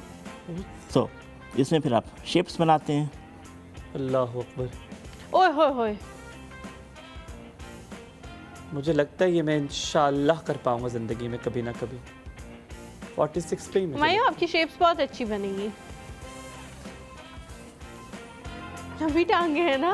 So now this is hand balancing, okay जिसमें आपने सारा बॉडी वेट अपने हैंड्स पे रखा। ये मैंने एक एक्ट्रेस को देखा, नाम नहीं ले सकता मैं वो नहीं भी ले सकते हैं नाम, क्या मतलब है? शिल्पा शेट्टी को। हाँ इसको आप शिल्पा दोबारा शेट्टी को देखा मैंने। मैंने तो जितनी प्रेग्नेंट एक्ट्रेसेस को देखा उनका लोग मजाक उड़ा रहे होते हैं ओ कि भाई। बच्चा जो है वो उल्टा हो रहा है। यार आपके हैमस्ट्रिंग बड़े स्ट्रांग ओहो। है, यहाँ से पता चल रहा है। हुमायूं उन्होंने अपने घुटने अपनी एल्बोज पे रखे हुए नहीं करो। हाँ जी, हैव यू सीन इट? अब वो साइड से देखो, घुटने उनके एल्बोज पे। जबरदस्त। सो अब मैं ट्राई करूंगा हैंड स्टैंड। ठीक है। ये भी हेड स्टैंड था। ये सिर्फ हेड स्टैंड था। सो अल्लाह खैर बिस्मिल्लाह। रहमान रहीम। ये ओए होए होए होए होए होए बिस्मिल्लाह। वाह वाह वाह वाह वाह माशाल्लाह। ये आप कह रहे हैं ये मुश्किल होता है ज़्यादा। लग भी ठीक रहा है। है। ओए होए होए ठीक है। और बिल्कुल स्ट्रेट माशाल्लाह Halima, like right hand straight. मुझे लगता है फिट भी इसी वजह से ये ना हो पाएगा हुमायूं तुमसे। हलीमा मैं वो हज वाली बात वापस लेता हूँ। हुमायूं तुम्हें थोड़े ज़्यादा मसल्स बनाने पड़ेंगे अगर ये करना है, क्योंकि यहाँ से डन खड़े फॉर होना है ना। नाउ। वाह वाह वाह लेडीज एंड Very जेंटलमैन।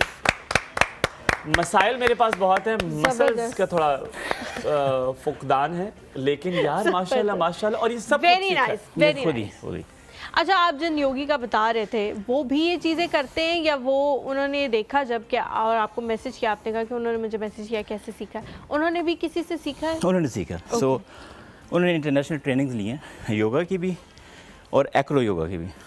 अब मैं आपको बताऊंगा कि थोड़ा थोड़ा सांस भी मेरा पसीना भी आपको पसीना भी होता है, थोड़ा सा आ हाँ। गया। ओके सो अब जो मेरा शौक है ज़्यादा हैंड बैलेंसिंग के बाद एक्रो योगा। वो वो क्या होता है? Yes, so that is so that is partner yoga. जो चीज़ें मैंने आपको दिखाई आप हैं। शादीशुदा हैं? मैं शादीशुदा, माशाल्लाह माशाल्लाह। बच्चे हैं आपके? बच्चे भी। आपने बच्चों को सिखाया सारा कुछ? हाँ, अभी बेटी के साथ मैं कर रहा हूँ। और कितने साल की बेटी? She is 11।